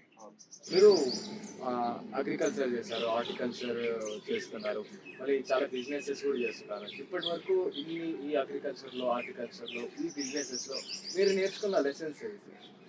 ఏ పని అయినా పట్టుదలగా, వ్యవసాయం అనేది ఇంకా పట్టుదలగా. ఎందుకంటే ప్రథమ పనులు కొంచెం లైట్గా తీసుకొని సోమరుగా ఉన్న కొంచెం వాటి ప్రాఫిట్స్ రావాల్సింది. కానీ ఈ అగ్రికల్చర్, హార్టికల్చర్ అనేది ఇష్టంతో చేయాల, ఏదో వేరే వాళ్ళ ఫోర్స్తోనూ ఇంకా దిక్కు లేకుండా కాదు. ఇష్టంతో చేస్తే అగ్రికల్చర్, హార్టికల్చర్లో చాలా ఆదాయం ఉంది, మరి సంతృప్తి ఉంది. నేను అందుకే ఇప్పుడు నేను ఉసిరికాయలు పండిస్తున్నాను, మరి సపోర్కాయలు పండిస్తున్నాను, అల్లు నేరేడు పండిస్తున్నాను, జామకాయలు పండిస్తున్నాను, చిన్నకాయలు పండిస్తున్నాను, దానిమ్మకాయలు పండిస్తున్నాను. ఇవన్నీ పండించినా నేను పండించే విధానం కూడా ఎట్లుంటుందంటే, నేను పండించేటువంటి ఫ్రూట్స్ తినే వ్యక్తి కూడా ఆరోగ్యంగా ఉండాలనే ఆలోచనతో నేను మొదటినే అంత ఎక్కువ ఈ కాంప్లెక్స్లు ఇవన్నీ వాడడం. నేను పేడ ఎరువు, చెరులో మన్ను, కుంట్లో మన్ను, ఇసుక, ఇలాంటివన్నీ కలిపి ఆ దానితో ఎక్కువ పంట పండిస్తా. వెరీ లెస్ అంటే అట్లీస్ట్ 5% కొన్ని ఫర్టిలైజర్స్ వాడాల్సి వస్తుంది, అప్పుడు మాత్రం వాడతాను. అది కొన్ని పంటలు నాకు అగ్రికల్చర్, హార్టికల్చర్ అనేది చాలా సంతృప్తినిచ్చింది. నేను అనంతపురం జిల్లా పండ్ల తోటల రైతు సంఘం ప్రెసిడెంట్గా ఉండబట్టి ఇప్పటికీ 2000లో 26 ఏళ్ళు అయింది, 26 సంవత్సరాలు. అప్పుడు నేను పండ్ల తోట రైతు సంఘం ప్రెసిడెంట్ కాకముందు అనంతపురం జిల్లాలో వేరుశెనగ, వర్షాధారానికి వేరుశెనగ చేసేవాళ్ళు. తర్వాత నీళ్ళు ఉండేవారు వరి పెట్టేవాళ్ళు. ఇంకా ఎక్కడో తోటి స్వీట్ ఆరెంజ్ కొన్నిగా ఒక 200 చెట్లు 300 చెట్లు పెట్టేవాళ్ళు. నేను ప్రెసిడెంట్ అయిన తర్వాత భారీగా మార్పులు తేవాలా రైతులు అని నేను అనుకున్నాను. ఎందుకు మార్పులు అంటే రైతుల్లో ఆర్థిక స్తోమత పెంచాలా. ఆర్థిక స్తోమత పెంచాలంటే ఈ 2-3 పంటలతో కాదు, హార్టికల్చర్ అని. అప్పటికే నేను 96లోని తైవాన్ 786 రెడ్ లేడీ అని రూపాయలు తెచ్చాను. అది ఇతను 2,86,000 కిలో. 2,86,000 కిలో అప్పటికి 2,86,000 95 1996లో మన అనంతపురం జిల్లాకు ఫస్ట్ అది తీసుకొచ్చి 1 కేజీ విత్తనాలు తెప్పించి తైవాన్ నుంచి వేరే వాళ్ళ ద్వారా నేను దాని నర్సరీ ఎట్లా పెంచాలా అని నేర్చుకొని నర్సరీ పెట్టి నేను పప్పాయ పెట్టాను. ఫస్ట్ పెట్టేటప్పుడు మా ఇంట్లో మా నాన్నగారు కూడా నన్ను చాలా వ్యతిరేకించారు. ఎకరాలు ఈ పరింకాయలు పెట్టి ఓటించారా నేను అంటే, లేదు నేను ఎక్కువ మార్కెట్ చేస్తాను చెప్పాము. పప్పాయి తెచ్చి పెట్టాను. నేను ఇంకొక రైతు వర్షనాయపల్లి నల్లపల్లిని ఆయన నేను కలిసి తెచ్చి ఇద్దరం పెట్టాము. పెట్టిన తర్వాత పెట్టినాము, కాయలేమో కాపించినాము. కాయలు కాపిస్తే మా నాన్నగారు చెప్పినట్టు నిజంగా ఆ కాయలు కొనేకి ఎవరు రాలే. లారీలకైతే ఓటించారు. అప్పుడు పెద్దల బండ్లో వేసుకొని గుత్తి గుంటగల్లు అనంతపురం కావాలి రాయదుర్గము ఇట్లా అంతరక పంపించి అమ్ముకొచ్చాం. తర్వాత అయితే ఎట్లా చేసింది, ఎవరు రమ్మే ఉంటారు కదా అని చెప్పేసి ఎంక్వైరీ చేస్తే ఢిల్లీలో సేట్లు ఉన్నారు, వాళ్ళైతే లారీ తీసుకొని పోయి ఢిల్లీ పోయి అమ్ముకొస్తారు చెప్పారు. అప్పుడు నేను అనంతలక్ష్మి ఎలక్ట్రికల్స్ బిజినెస్ షాప్లో ప్రొపరేటర్ ఒకటితో బిజినెస్ చేస్తాను. సరే అప్పుడు ఢిల్లీకి వచ్చేసి వాళ్ళ ఫోన్ నెంబర్లు అన్నీ గ్యాదర్ చేసుకొని వాళ్ళకి ఫోన్ చేసి, आओ भाई हमारे पास बपाया बहुत अच्छा क्वालिटी है, तुमको दे दूं मैं, आओगे तो पूछा तो ఆగే వచ్చేసారా వాళ్ళు? లేదు వాళ్ళు ఏం చెప్పారు తెలుసా, कहाँ से बात कर सकते ये तो अनंत अनंतपुर से बात करता है। अनंतपुर मादा छेदलो उधर आया था, हमारे पैसे लेकर मार को बेचा, तो मैं क्या करूँ, नहीं आता मैं అప్పుడు ఏం ఇట్లని నాకు ఢిల్లీలో నాకు అనంతలక్ష్మి ఎలక్ట్రికల్స్కు పెద్ద బిజినెస్ చేసాను వాళ్ళతో. మెయిన్ స్విచ్లు ఫీజ్ క్యారియర్లు ఇలాంటివన్నీ బిజినెస్ చేస్తా ఉన్నాయి. నాకు అప్పుడు 5 టక్కలు వచ్చేసింది. ఢిల్లీలో సేట్లు ఉన్నారు, వాళ్ళు పెద్ద బిజినెస్ వీళ్ళేది అప్పుడు సేట్లు పెద్ద వ్యాపారం ఇచ్చి వచ్చాక వాళ్ళకి ఫోన్ చేసి వీళ్ళ ఫోన్ నెంబర్ ఇచ్చి, ఈ బొప్పాయి వ్యాపారస్తులు ఉన్నారు కదా వీళ్ళ ఫోన్ నెంబర్ వాళ్ళకి ఇచ్చి వాళ్ళతో నేను చెప్పాను, हमारा हम कैसा है तुमको बोलो, उनको बोलो कि क्या महाराज क्या हो गया, क्या अच्छा बात मेरे पास बपाया था, उनको पूछा तो नहीं आता है उनको नहीं समझता है, ऐसा क्या माधव चलो तुमको नहीं क्या अनंतराम का तो बोलता వాళ్ళకి ఫోన్ చేసి, రే इधर रे मेरे दुकान का फलाना एरिया में है, आओ जरा कहाँ हुई थी मेरे पास करने का फोन इस तरह పోయినా अनंतपुर को गया कब नहीं गया जी, उधर से फोन आया, कौन फोन किया, फोन की हमको मालूम है अनंत लक्ष्मी राम कौन फोन करा, गोपा है तो उनके पास तो क्या बोला, हम ऐसा बोले कैसा आपको मालूम है, हमारा से बहुत लैस परचेज करता है, करेक्ट 1 डे डेट भी लेट भी होता नहीं, हमको पेमेंट ऐसा वाला हूँ, बहुत अच्छा आदमी है, जाओ रे जाओ नहीं सर, सारी महाराज तुम्हारा मुझे मालूम नहीं, इसी दिन से बात करे हम आया, तुम ही आती तब बात 2-3 दिन बाद क्यों आया नमस्कार मिट्टी पूछो बेटे क्या बिजनेस करता है मेरे से, हाँ करता है जी, हमको बोला करेंगे तुम्हारे पास कितना है पैसा, सब बैंक में भरो, కార్పొరేషన్ బ్యాంక్ బ్యాంకులో డబ్బులు మొత్తం కట్టేసి हमारा लॉट चाहिए, हवेरा लॉट था उनको जाओ, हमारा मैनेजर है, उनको खाना को पीने को दोनों को क्या होना थे सब देता है, लिखता है, ऐसा करो। డబ్బులు కట్టి చాకుదాన్ని పెట్టాం. ఇలా బగ్గీసాదికాయ బగ్గీసాది అదే తోటలోని వాళ్ళు త్వరగా చూపించి बहुत अच्छा है अच्छा है నాకు చెప్తే కొన్నారు. 10 రోజులు కొని అమ్ముకొని వచ్చే వరకు డబ్బులే ఇప్పిన రైతు అందరికీ అప్పు ఇప్పించింది. నేనే అప్పు ఇప్పించిన అందరికి 6 మంది సీట్ గారు వచ్చినారు. అలాగే 2-3 లారీలు పోసినారు. వచ్చిన తర్వాత అబ్బు అబ్బు ఆ పైసలు ఇంకా ఖచ్చితంగా బిజినెస్ ఎంత చేస్తామని అనంతపూర్ నుంచి రోజు 150 లారీలు ఢిల్లీకి పోతాయి. అది నేను చేసిన ఫస్ట్ సక్సెస్ నాది. చూడు ఎంతమంది రైతులు నేను మోటివేట్ చేసి అంత పంట పండించింది కదా. అట్లా చేసి కొంతమంది తన డబ్బు లేదంటే అప్పు ఇచ్చి, ఇంకా సత్తవులకు లేదంటే అవి అప్పు ఎత్తిచ్చి, ఎందుకంటే నాకు రైతులు బాగుపడాలి. అది నాకు అట్లా నేను బాగా సహాయం చేసి బొప్పాయి అందరికీ పెట్టానని చెప్పేసి ఊరంతా తిరిగితే 1000 రూపాయలు పుట్టినోడు కూడా లక్షల పంట పండించి వాళ్ళే మళ్ళీ నా దగ్గరికి వచ్చి నాకు 20 లక్షలు తీసుకొని ఈ దగ్గర పెట్టుకొని ఈ పాప పెళ్లి చేయాలి ఆవిడ ఇచ్చుడు అన్నా తీసుకోవాలి. నాకే వాళ్ళు ఎవరి దగ్గర ఎత్తుకోపోతే నా వాళ్ళ నాకు ఇస్తారు లేదు ఆవిడ అవసరానికి ఈ దగ్గర పెట్టుకొని బంగపై ఇవ్వడానికి తెగించేవాళ్ళు. ఇంకా పేద అకౌంట్ ఓపెన్ చేసి కట్టించేవాళ్ళు బ్యాంక్. అలాంటి పరిస్థితి ఇచ్చిన ఆ రైతులు ఊరంతా తిరిగి 1000 రూపాయలు అప్పు పెట్టినవాడు 20 లక్షలు 30 లక్షలు పంట తగ్గించి ఎగిరించుకునే స్థాయికి తెచ్చిన 2002, 2003కి 96 అట్లా రైతులు అవేర్నెస్ బాగుంది. నాకు కూడా అప్పటికి 7 సంవత్సరాలైనా 1.5 కోటి రూపాయలు పండించింది. 98లో నాకు 1.5 కోటి రూపాయలు పండించింది. అప్పుడు రైతుగా నా దశ తిరిగింది. అక్కడ టర్నింగ్ పాయింట్. అంత డబ్బు చూడాలంటే ఎవరు ఇస్తారు? ఒక సంవత్సరంలో అంత డబ్బు ఒక రైతుకు టర్నింగ్ పాయింట్ కదా. అప్పుడు బాగా హ్యాపీ ఫీల్ అయ్యి వ్యవసాయం ఇంకా శ్రద్ధ నుంచి బాగా చేసుకుంటే ఇచ్చారు. ఇక్కడ వచ్చేసి మీరు ఎడ్యుకేషన్ ఇన్స్టిట్యూట్ కూడా స్థాపించారు కదా. మీ పాయింట్ ఆఫ్ వ్యూలో ఎడ్యుకేషనల్ సిస్టమ్ అనేది, ఎడ్యుకేషనల్ ఇన్స్టిట్యూట్స్ అనేది వ్యాపారమా లేకపోతే ప్రజాసేవ? వ్యాపారం కానే కాదు. వ్యాపారం అంటే కమర్షియల్ ఆలోచన చేసి ఇన్స్టిట్యూషన్ పెట్టుకుని ఎవరు బాగుపడలేదు, పైకి రాలేదు. ఇన్స్టిట్యూషన్స్ కొన్నాళ్ళకు పాటుపడుతుంది. మనం కూడా ఎగ్జామ్స్ తీసుకో నా అతనుంటే నేను కాలేజ్ 7 కాలేజ్ స్టార్ట్ చేసినావు. మరి ఇంజనీర్లు పడినాయి. నేను ఆపోతే నేను కమర్షియల్ అని ఆ పదమే పక్కన పెట్టి సర్వీస్ మోటివ్తో తర్వాత ఈ విద్యా సంస్థలు స్టార్ట్ చేయడానికి ఒక ఇన్సిడెంట్ కూడా జరిగింది.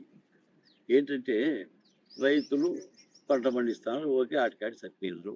ఇప్పుడు జనరేషను పిల్లలు చదువుకోవాలి. అంటే చదువు ఒక్కటే కుటుంబాన్ని ఆర్థికంగా కానీ ఇంకొకటి కానీ పైకి తెస్తారని నా నమ్మకం. అవును సార్. ఈ వ్యవసాయం మేము చేసుకుంటూ వస్తే సరిగా నేను సరిగ్గా చేసిన నా కొడుకు సరిగ్గా చేస్తాను లేదో నాకు తెలియదు కదా. కాబట్టి విద్య అనేది మనం బాగా డెవలప్ చేయాలి. ఎందుకంటే రైతుల పిల్లలు ఇక్కడ ఉండే రైతులు అల్పాదాయ వర్గాల వాళ్ళ పిల్లలు ఎక్కడో సిటీలకు పోయి లక్షలు కట్టి చదివించలేరు కదా. కాబట్టి ఒక మంచి విద్యా సంస్థ మన అనంతపురంలో, మన బ్యాక్వర్డ్ ఏరియా అనంతపురం అంటే అన్నిటిలో బ్యాక్వర్డే కాబట్టి ఇక్కడ చదివించాలా, చదువు చెప్పాలి బాగా. ఏమేం చేయాలా అంటే ఫస్ట్ భూమి కావాలా.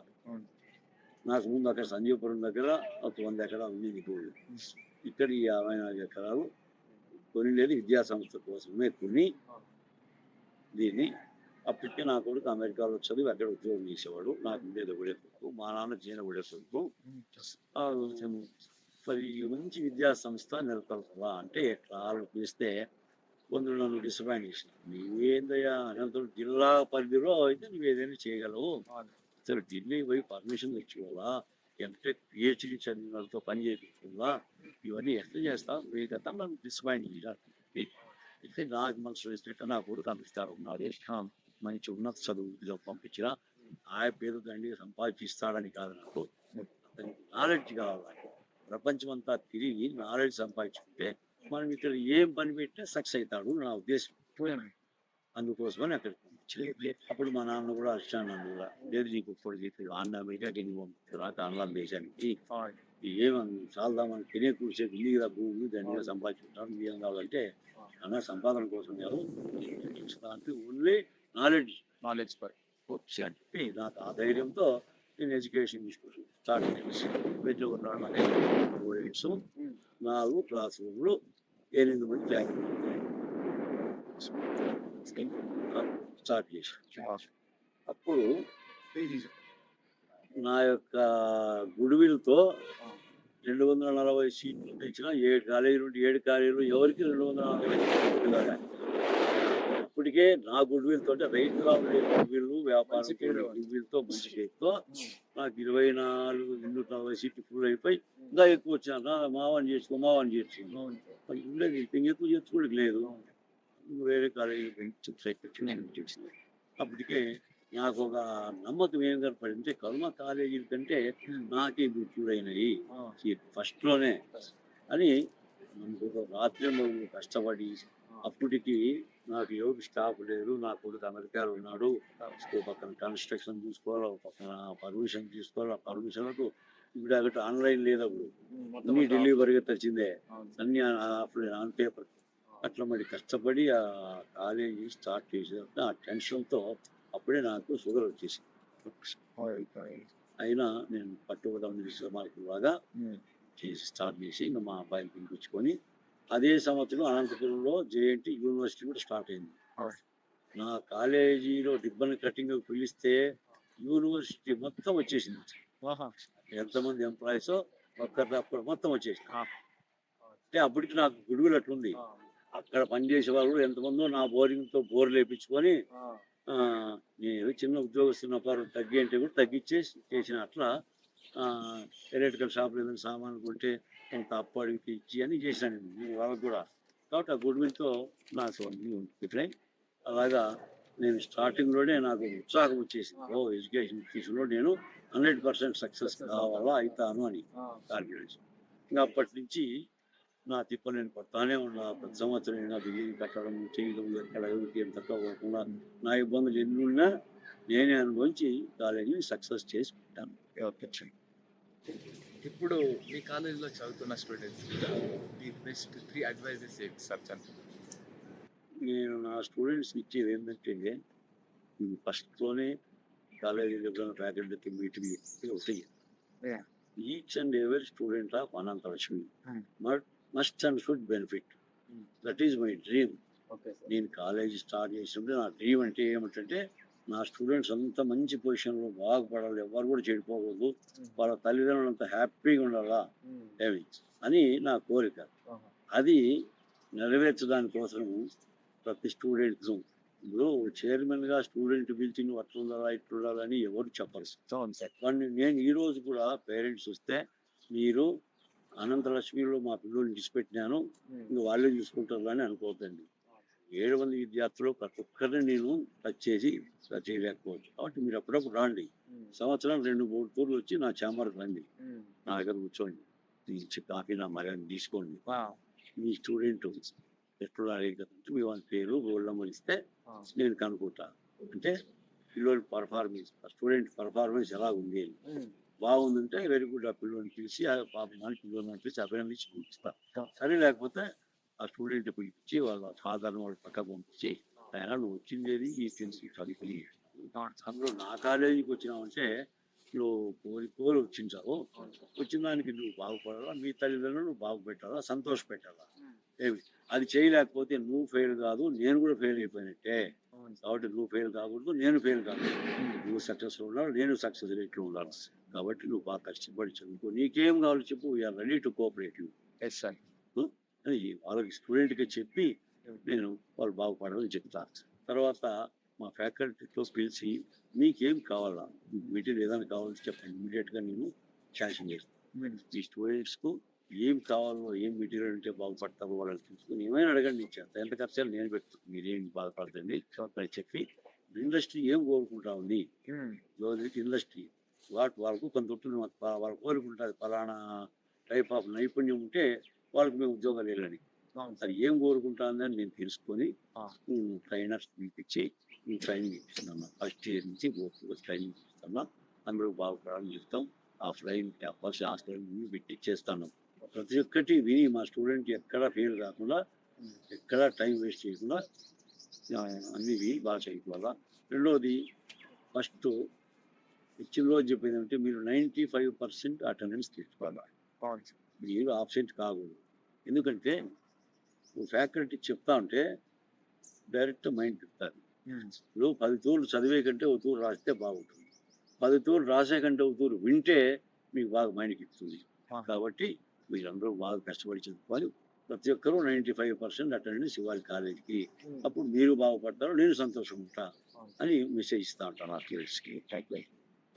What is the difference you have seen అంటే యాజ్ ఏ ఫార్మర్, ఫార్మర్గా ఉన్నప్పుడు మీలో ఫార్మర్గా ఉన్నప్పటికీ ఇప్పటికీ చైర్మన్గా మారారు కదా, ఫార్మర్ నుంచి చైర్మన్ వరకు ఈ జర్నీలో మీలో చూసుకున్న మార్పు ఏంటి? నేను ఇప్పటికీ 2 పాత్రలు పోయిస్తాను. చైర్మన్గా కూర్చుంటే ఏసీ క్యాంపస్లో నా ఛాంబర్లో కూర్చుంటాను. రోజు కనీసం అంటే 3 to 4 hours అట్లీస్ట్ తోటలోకి పోతాను. తోటలోకి పోతే ఎంతలా ఎండుండి నెత్తిన టోపీ పెట్టుకుంటా తిరుగుతూనే ఉంటాను. అప్పుడు నేను రైతుగానే ఉంటాను. ఎవరైనా పేరెంట్స్ కొంతమంది కాలేజీలో స్కూల్లో తోటలోకి పోయినంటే అటుకు వస్తారు. నేను ఎండలో తిరిగి పోతా లోపల నీళ్ళు సరిపడకపోతే ఆ డిప్పర్ తీసుకొని సర్చ్ చేసి ఇట్లా పెట్టి అది పీకి ఇది పీకి గెడ్డు ఉంటే పీకేసుకుంటూ పోతుంటే వాళ్ళు ఏమంటారు, ఏమన్నా నీకేమంత కర్మ, ఛాంబర్లో బాగా ఎసిడ్ కూర్చుంటే ఎంత బాగుంటుంది నీకు ఏమంటే, నేను ఇప్పుడు చైర్మన్ కాదయా, నేను ఇప్పుడు ఫార్మర్, నేను రైతు ఏం చేయాలో చేస్తాడా, ఆడికొస్తే ఆడుకొచ్చడం చైర్మన్ అనుకోండి మీరు. ఇప్పుడు నేను చైర్మన్ కాదు, రైతుగా ఉన్నాను నేను అంతే. నన్ను రైతు అని అనుకోవచ్చింది, మీరు చైర్మన్ అనుకోద్దండి. రైతు ఎందుకు చేయకూడదు? మీరు సరిపడకపోతే చూడకూడదా, గడ్డి మరొకటి పీకేయకూడదా, కాయలకి ఏమైనా రోగం ఉంటే ఇట్లా చెక్ చేసి చూసి నోట్ చేసుకోకూడదు, అవన్నీ చేయొచ్చు రైతు. కాబట్టి నేను రైతు ఆడికొచ్చా చైర్మన్ విషయం. అంటే ఇప్పుడు నేను కూడా చైర్మన్గానే పూర్తి కాదు, రైతు పాత్ర చైర్మన్. నాకు అక్కడికి వచ్చే రైతుగా ఫీల్ అవుతా, ఇక్కడ వచ్చి చైర్మన్. ఓకే, నాకు నిన్న మొన్న తెలిసింది ఏమంటే, మీరు తోటలోకి వెళ్ళినప్పుడు ఒక చెట్టు కాయ చెడిపోతే మీ వర్కర్స్కి ఆ చెట్టు ఆ రోలో ఆ లైన్లో ఆ రెండో మూడో చెట్టు ఆ చెట్టుకి ఆ మూడో కాయ ఇలా పైనుంచి కిందికి ఆలాడబడింది, ఆ చెట్టు ఆ కాయ చెడిపోయింది చూడండి అని మీరు వర్కర్స్ చెప్తూ ఉంటారట. అంటే అంత పెద్ద తోటలో పర్టికులర్గా అదే చెట్టు అదే లైన్లో అదే పండు ఇలా ఉంటుందని ఎలా చెప్పగలుగుతాను? ఇంత పవర్ ఎలా వచ్చింది సార్, మెమొరీ పవర్? అదేంటంటే ఇప్పుడు మేము తోట పెడతాం, అవును సార్, ఎన్ని లైన్లు పెట్టినాము, జాబిల్ చెట్టు ఉన్నాయి కదా 10 ఎకరాలు, 52 లైన్లు ఉన్నాయి. ఒక్కొక్క చెట్టుకు వచ్చేసి ఒక్కొక్క లైన్కి వచ్చేసి 60, 62, 64 ఉన్నాయి చెట్టు. అంటే లైన్ తెలుసు నాకు, ఎన్నో లైన్లో ఎన్నో చెట్లు, ఆ పలానా చెట్టులోనే కాయలు చెడిపోయింది, నీకు కనపడే స్పెషల్స్గా చూడకూడదా, దాని చుట్టుపక్కల ఏమైనా చెడిపోయినాయా గమనించు. ఎందుకంటే తోటలో రోగం వస్తే తోట అంతటికీ ఒకసారి రాదు. ఏదైనా 1000 చెట్లు ఉన్నాయి, 2000 చెట్లు ఉన్నాయి అనుకో, ఏదైనా ఒక చెట్టుకు 2 చెట్టుకి రోగం వస్తుంది. అదేం చేస్తుంటే ఒక చెట్టు 2 చెట్ల నుంచి ఒక రోజు 24 hours 10 చెట్లకు వస్తుంది. రైతు కనుక్కోగలిగితే వెంటనే దాన్ని స్ప్రే చేసి అది లాస్ లేకుండా చేయొచ్చు. రైతు కనుక్కోలేదనుకో, వెళ్ళాడు ఒక చెట్టుకుంటే మరుసనాడు 10 చెట్లు, 3 నాడు 100 చెట్లు, 4 నాడు 500 చెట్లు. అప్పుడే పంట ఫెయిల్ అయ్యి రైతు దెబ్బతిని కావలేదు. అందుకనే నేను ప్రతి రైతుకు ఏం చెప్తానంటే, నా సలహా ఏంటంటే, తోటలోకి పోయి రాకపోతే ఇట్లా పోయి అట్లా వచ్చినాము అంటే తోటలోకి పోయేసేంత కాదు. తోట మొత్తం లైన్ టు లైన్ పట్టుకుని ప్రతి చెట్టును పలకరించాలా. అవి అనొచ్చు, 3000 చెట్లు ఉన్నాయి, నీకు 5000 చెట్లు 4000 చెట్లు రోజు ఎట్లా పలకరిస్తావు అనొచ్చు. ఈరోజు వీరులంతా 200, 400, 500 నీ వర్కర్స్ ఉంటారు, వానికి ఒక సైడ్ నుంచి చెప్పు. అంటే అట్లీస్ట్ వారం లోపలన ఎన్ని వేల చెట్లని ప్రతి చెట్టును పలకరించి రావాలి. పలకరించి రావడం అంటే చెట్టును కిందికి పైకి పోతాను చూస్తే ఏమి నీళ్లు సరిగి పెట్టలేదనుకో, అది వాడి పట్టిపోయి సార్ నాకు నీళ్లు పెట్టలేదు అని చెప్తుంది. అవును సార్. ఏవి మందు కొట్టలేదనుకో, కాయలన్నీ నల్ల పడిపోయో వాడి పెట్టో, అది ఎప్పుడే చెప్తుంది నాకు మందు కొట్టలేదు అంటే నాకు తిరిగి వచ్చి నాకు తింటాను మనం అర్థం చేసుకుంటాను. అలాగా కనీసం వారం లోపల మనకి ఎన్ని చెట్లు అన్ని చెట్లు ప్రతి చెట్టు మనం పలకరించి రావాలి. అప్పుడే వ్యవసాయంలో ఎస్పెషల్లీ హార్టికల్చర్ సక్సెస్ అవుతుంది. దానిమ్మ చెట్లలో రైతులు కోట్ల రూపాయలు పంటలు ఇస్తున్నారు ఈరోజు.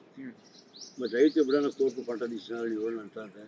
వ్యాపారస్తులు ఇంకోటి అయితే అన్ని కోట్ల లాభం వచ్చి నీకు కోట్ల లాభం, రైతు ఇన్ని కోట్ల పంట వచ్చినా ఎవరు చెప్పలేదు. మరి ఈ సంవత్సరం దానిమ్మ చెట్టు కోట్ల ముందు పట్టదు. నాకు కూడా ఒక తోటలో ఈ తోటలో కాయలు గీకుంటే 90 లక్షలు వచ్చింది. ఇంకో తోటలో కాయలు ఉన్నాయి, అవి ఇంకా 2 months ఉంటాం, అది చేసుకోవచ్చు. మరి ఉసిరి చెట్లు అనేది పెట్టింటే దానికి ఈ సంవత్సరం పెద్ద పంట వచ్చింది, 1 కోటి రూపాయలు వస్తుందని చెప్పి ఆ 100 దానికి కాయకి బలంగా కాసి కొమ్మలు ఎదిగిపోయి 75 లక్షలు. అంటే ఇవన్నీ ఊరికే వస్తాయి, ఇట్లా రావు. దానికి మనం దానికి మందులు మాకుల కంటే ఫస్ట్ ఎరువు దండిగా వేసి మన సూపర్విజన్ నాలెడ్జ్ రావాలన్నమాట. రేపు తిరుగుతా అంటే వస్తారు, నాయకుల దగ్గర జనాలు తిరిగితే అన్నీ నేర్చుకుంటారు, అన్నీ నేర్పిస్తారు. అట్లా మరి ప్రతి చెట్టు పరిశీలించగలిగితేనే సక్సెస్ అవుతుంది. తర్వాత నీళ్ళు అనంతపురం జిల్లా నీళ్ళు చాలా తక్కువ, అవసరం తక్కువ. మరి డ్రిప్ అనేది చంద్రబాబు నాయుడు ముఖ్యమంత్రిగా ఉన్నప్పుడు 2-3 తూర్లు ఆయన దగ్గర 10 తూర్లు దిగాం. సబ్సిడీ సార్ అవును సార్, అప్పుడు సబ్సిడీలో సబ్సిడీ ఇవ్వకపోయా ఓ తూరి పరికరాలు అవి 2000 పెన్నులు చేశారు. అవును సార్. ఆ పెన్నులకు వచ్చినారు ఆయన చంద్రబాబు నాయుడు. హెలికాప్టర్ దగ్గర 10 నిమిషాలు అపాయింట్ 10 నిమిషాలు మాట్లాడి అనిపిస్తుంది. అక్కడికి పోయినాం. ఆ రోజు కూడా అదే అడిగితే చెప్పాను 90% సబ్సిడీకి ఎత్తిచ్చేది సార్, ఏమంటుంది ఏమన్నా అంటే ఆ పెన్ను టైం అయిపోతుంది ఆయన. లేదు ఇప్పుడే రవితో మాట్లాడించిన అంత గంట పడుతుంది పెన్ను బయటికి కాకినాడ బస్సుకి, గంట మీకు పైన ఊరు గుర్తొచ్చిందే మీరు సబ్జెక్ట్ మాట్లాడాలి సార్ అంటే పంపించకపోయాను. సార్ కోస్తాజిలో అయితే ఫ్రీగా నీళ్ళు ఇస్తున్నారు, మొత్తం ఫ్రీ నీళ్ళు. మరి మాకైతే మేము బోర్లు వేసుకోవాలి, మీరేం బోర్లకు ₹1 మోటార్ బిగించుకోవాలి, మీరేం ₹10 లేదు. కరెంట్ లైన్ మేమే ఖర్చు పెట్టి తీసుకోవాలి, అంతా మేమే చేసి ఇంత చేస్తే లక్షలు ఖర్చు పెట్టి బోర్ వేస్తే నీళ్ళు అన్నీ పడతాయి. ఆ రోడ్డు నీళ్ళు కారబెట్టుకుంటూ పోతే 1 ఎకరాకు సరిపోయే నీళ్ళు అదే డ్రిప్ ద్వారా అయితే 10 ఎకరాలు పంట పెట్టచ్చు. 10 ఎకరాలు పెట్టి ఎంత పంట తీయవచ్చు, 1 ఎకరాకు ఎంత పంట తీయవచ్చు, ఇంత ఖర్చు పెట్టి అని అంటే ఏం చేయాలి? మాకు డ్రిప్ ఒకటి ఇవ్వండి దయచేసి, మీరు ఏది ఇవ్వరు మాకు. డ్రిప్ ఒకటి 90% సబ్సిడీ ఇవ్వండి, మాకు నీరు ఆదా అవుతాయి, కరెంటు ఆదా అవుతాయి, తర్వాత కొద్దిగా ఖర్చు తగ్గిపోతాయి, మందులు తక్కువ వేసుకోవచ్చు, పంట ఎక్కువ తీసుకోవచ్చు, మంచి క్వాలిటీ పంట తీసుకోవచ్చు. ఇప్పుడు ₹34,500 ఉంది మన స్టేట్కు హార్టికల్చర్ ఇన్కమ్. ఇది కనీసం అంటే 20 times పెరిగేటట్టు నేను చేస్తాను అంటే అని అప్పుడు కొంచెం ఆలోచన చేసి ఆయన వస్తే వాళ్ళకి అందించి మాకు ఇంత అధ్వానమా, మా రైతులు మేము ఏం పాపం చేసినా శాసించే ఇప్పుడు సరే ఒప్పుకున్నాను. 90% సబ్సిడీకి ఆయనే ఇచ్చింది. మళ్ళీ కూడా చెప్పాను, అయ్యా మీరు 90% ఇస్తానని చెప్పినారు, రాజకీయ నాయకులు ఎట్లున్నారంటే ఈ మధ్య మీరు చెప్తా 20 తర్వాత మేము బీసీలకి ఇస్తాము, ఎస్సీలకి ఇస్తాము, 5 ఎకరాలు ఉంటా ఇస్తూ ఉంటారు. అది చేయకూడదు దయచేసి. 5 ఎకరాలకి ఏంటి, 5 ఎకరాలు ఉండే వాళ్ళు ఫ్రీగా ఇచ్చేసేయండి, పర్వాలేదు, మా సంతోషం. నాకు 90% 50 ఎకరాలు దాచి ఇవ్వాలి, ఎందుకంటే నాకు 100 ఎకరాలు భూమి ఉంది, 50 ఎకరాలు హార్టికల్చర్ పెట్టా. నేను వచ్చేసి 10 లారీలు పంట తీస్తాను, నేను పనులు పడి 5 ఎకరాల్లో ఒక లారీ తీసుకుంటాను. నేను 10 లారీలు ఇస్తే 10 లారీలో వచ్చి ఇన్కమ్ స్టేట్ గవర్నమెంట్ ఉంది కదా. అవును సార్. మరి కాబట్టి పెద్ద రైతులు కూడా మీరు ప్రోత్సహించాలా, ప్రోత్సహిస్తేనే మన స్టేట్ డెవలప్ అవుతుంది. అది మీకు తెలియదు ఏం కాదు ఇది, కాకపోతే మా రైతులు అవసరం చెప్పండి అడుగుతా అంటే అవునా మీరు చెప్పిండేది ఇక వాస్తవమే లేదు అని చెప్పి అప్పుడు ఒప్పుకున్నాడు ఆయన. అప్పుడు ఇచ్చి అది చేసి పెట్టే రైతుల్లో కొంతమంది ఆ డ్రిప్పుల్లో చుక్క నీళ్ళు పడితే ఎట్లా పంటలు పడతాయి, అవునా భయం వేసుకుంటావు అంటారు. అప్పుడు నేను మా తోట తీసుకొచ్చి చూపించి కింద పైన తేమ లేకుండా భూమిలో లోపల చుక్కలు పడినాయి, పైన ఇస్తే పరిగా 2 కాసినా చెట్టు ఎట్లా కాసినా అనుకుంటాం అని అప్పుడు రైతులందరికీ అవేర్నెస్ కల్పించి అప్పుడు అనురాధ కలెక్టర్ ఉంది లేడీ, ఆమె వచ్చేసి వీక్లీ వన్స్ మీరు మా హ్యాండ్ ఓవర్ ఉండాలి ఏంటి మేడం అంటే రైతులకు మీరు చెప్పాలి ఇవన్నీ ఆఫీసర్ చెప్పండి అంటే ఆఫీసర్ చెప్తే రైతులు వింటారు, మీరు రైతులు చెప్తే వింటారు. నీకు కార్ ఇస్తా, డ్రైవర్ పంపిస్తా, డీజిల్ రేట్లు ఇస్తాం, నీకు భోజనం ఖర్చు ఇస్తాం, మీరు వారానికి ఒక్క దూరం ఒక రోజున మా హ్యాండ్ ఓవర్ కావాలని సరే మీరు అడిగినారు. మా రైతుల కోసం కాబట్టి నేను వారానికి ఒక రోజు హ్యాండ్ ఓవర్ ఇస్తాను. ఈ వెహికల్ ఉంది, డ్రైవర్ ఉన్నాడు, డీజిల్ పెట్టుకునే మా ఖర్చు చేత అవుతుంది అన్నం మా ముందు ఆడ చేసి పెట్టుకుంటాం. అవన్నీ ఏమవుతుంది మేడం అంటే ఇస్తా అంటే వద్దంటారు మీరు అని. మా రైతుల కోసం ఏదైనా సర్వీస్ చేసేకి మీతో తీసుకోవాల్సిన అవసరం నాకు లేదు. నిజంగా నాకు లేకపోతే తీసుకొచ్చినేమో తీసుకుని నేను కూడా నాకు దేవుడు ఇచ్చినాడు, నేను తీసుకోవాలి. చాలా సంతోషపడి గుర్తించి నెలకొత్తూరు వచ్చి మా తోటకు వచ్చి మా అమ్మ దగ్గరికి వచ్చి మాట్లాడిపోతాను. రైతులకు ఇవన్నీ సమకూర్చినాను. నేను పళ్ళ తోట రాయిస్తానికి ఇప్పటికి కూడా నేను రైతు కోసం అంటే నా పని పెట్టుకోను. ఓకే సార్, ఈ ఎపిసోడ్ ముగించారు. నా ఆఖరి ప్రశ్న, ఇన్ని చేస్తున్నారు మీరు, ఒక రైతుకి బాగుపడాలని ఆర్టికల్స్ డెవలప్మెంట్ వచ్చారు, స్టూడెంట్స్ బాగుపడాలని ఇన్స్టిట్యూషన్స్ పెట్టారు, మరి ఫ్యాకల్టీ సపోర్ట్ ఫ్యామిలీ లాగా బిహేవ్ చేస్తూ ఉంటారు. మరి ఇక్కడ తోటకి వెళ్ళినప్పుడు ఒక ఫార్మర్ లాగా, కాలేజ్కి వచ్చినప్పుడు ఒక చైర్మన్ లాగా ఉంటాను అని మీరు చెప్తున్నారు. ఇన్ని చేస్తున్నారు కదా, మీరు సాటిస్ఫై అయ్యారా ఇన్ని చేసిన తర్వాత కూడా? జీవితంలో నిత్య విద్యార్థి అంటారు. ప్రతి ఒక్కరు ఇంకా చేసుకోవచ్చినవి నేర్చుకోవచ్చినవి ఎప్పుడూ ఉంటాయి. అలాగే నేను కూడా ఇంకా చేయవలసినవన్నీ అయిపోయినాయని నేను అనుకోలేదు. ఇంకా చాలా ఉంటాయి నేను చేయవలసినవి. నేను ఆరోగ్యంగా ఉన్నంత కాలము నేను ఇంకా చేసేటువంటి చాలా ఉంటాయి. చేయాలని కోరిక ఉంది. బాడీలో ఎనర్జీ ఉన్నంత కాలము నేను విద్యార్థుల కోసము కృషి చేసి ఇప్పటికీ 100% మంది విద్యార్థులు బాగుపడడం జరగలేదు మన కాలేజీలోనే. అవును సార్. కాబట్టి ఇంకా కొంతమంది మిగిలిపోతూ ఉన్నారు.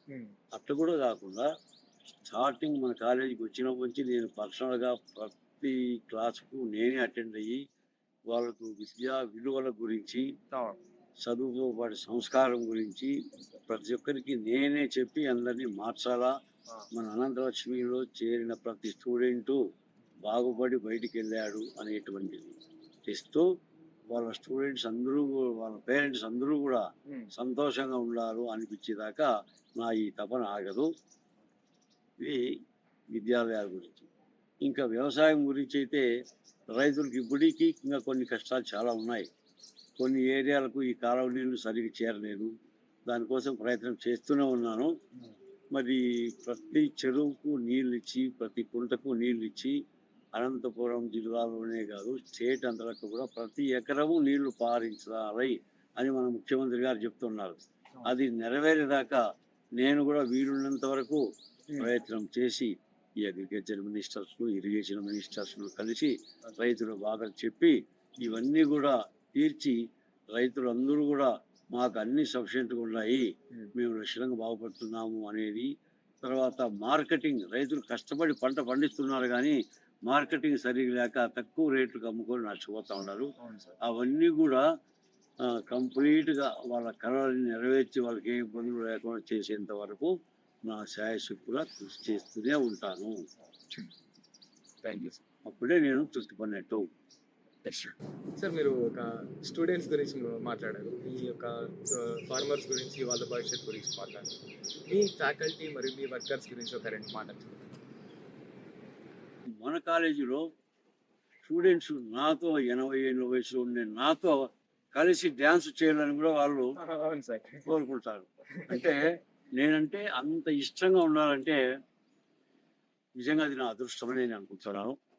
కాబట్టి మా స్టూడెంట్స్ కానీ, మా ఫ్యాకల్టీ కానీ, అంత అనంతలక్ష్మి ఫ్యామిలీ ఉండే మెంబర్స్ ఎవరైనా కూడా అంకిత భావంతో పనిచేస్తూ నేనంటే అంత ఇష్టపడుతున్నానంటే అది నా పూర్వజన్మ సుకృతమని నేను భావిస్తూ సెలవు తీసుకుంటాను. Thank you for being a voice in voices talking sir. మీతో ఇంటర్వ్యూ చేయడం అనేది నా ఫస్ట్, నేను ఛానల్ పెట్టిన మరోక్షణమే సార్ గారితో ఇంటర్వ్యూ తీసుకోవాలనుకున్నాను, కానీ అది కుదరలేదు. ఈసారి సెకండ్ గెస్ట్గా మీకు నా ఛానల్లో వాయిస్ వాళ్ళు వచ్చింది. Thank you so much. మీరు అడిగిన క్వశ్చన్స్ ఇంత ఓపిక్గా, అందులో నీకు ఎంతో ఎక్స్పీరియన్స్ ఉన్నటువంటి వ్యక్తిగా ఇన్ని క్వశ్చన్స్ నాతో వేసి సమాధానం చెప్పించినారంటే ఫ్యూచర్ నీకు ఎంత ఫ్యూచర్ ఉంది, ఎంత మంచివి స్థాయికి ఎదుగుతావు అనేది నాకు కూడా అర్థమైంది. కాబట్టి ఎంతో అనుభవం ఉన్నటువంటి వ్యక్తిగా నువ్వు నా దగ్గర ఇన్ని క్వశ్చన్ వేసి నాకు ఆన్సర్ రావటం అంటే ఇది రియలీ అప్రిషియేట్. సార్ ఇది మొత్తం అంతా నా టీం వల్లే జరిగింది సార్. వాళ్ళు టీం అందరూ కూడా నీకు సపోర్ట్ చేస్తున్నారు నాకు అనిపిస్తుంది. ప్రతి విషయంలో నీకు బాగా సపోర్ట్ చేసుకుంటుంది. టీం అంతా ఎక్సలెంట్గా ఉంది. దానికి నేను బాగా అభినందిస్తున్నాను. మళ్ళీ కూడా ఫ్యూచర్లో కలుస్తాం. Thank you. తప్పకుండా సార్.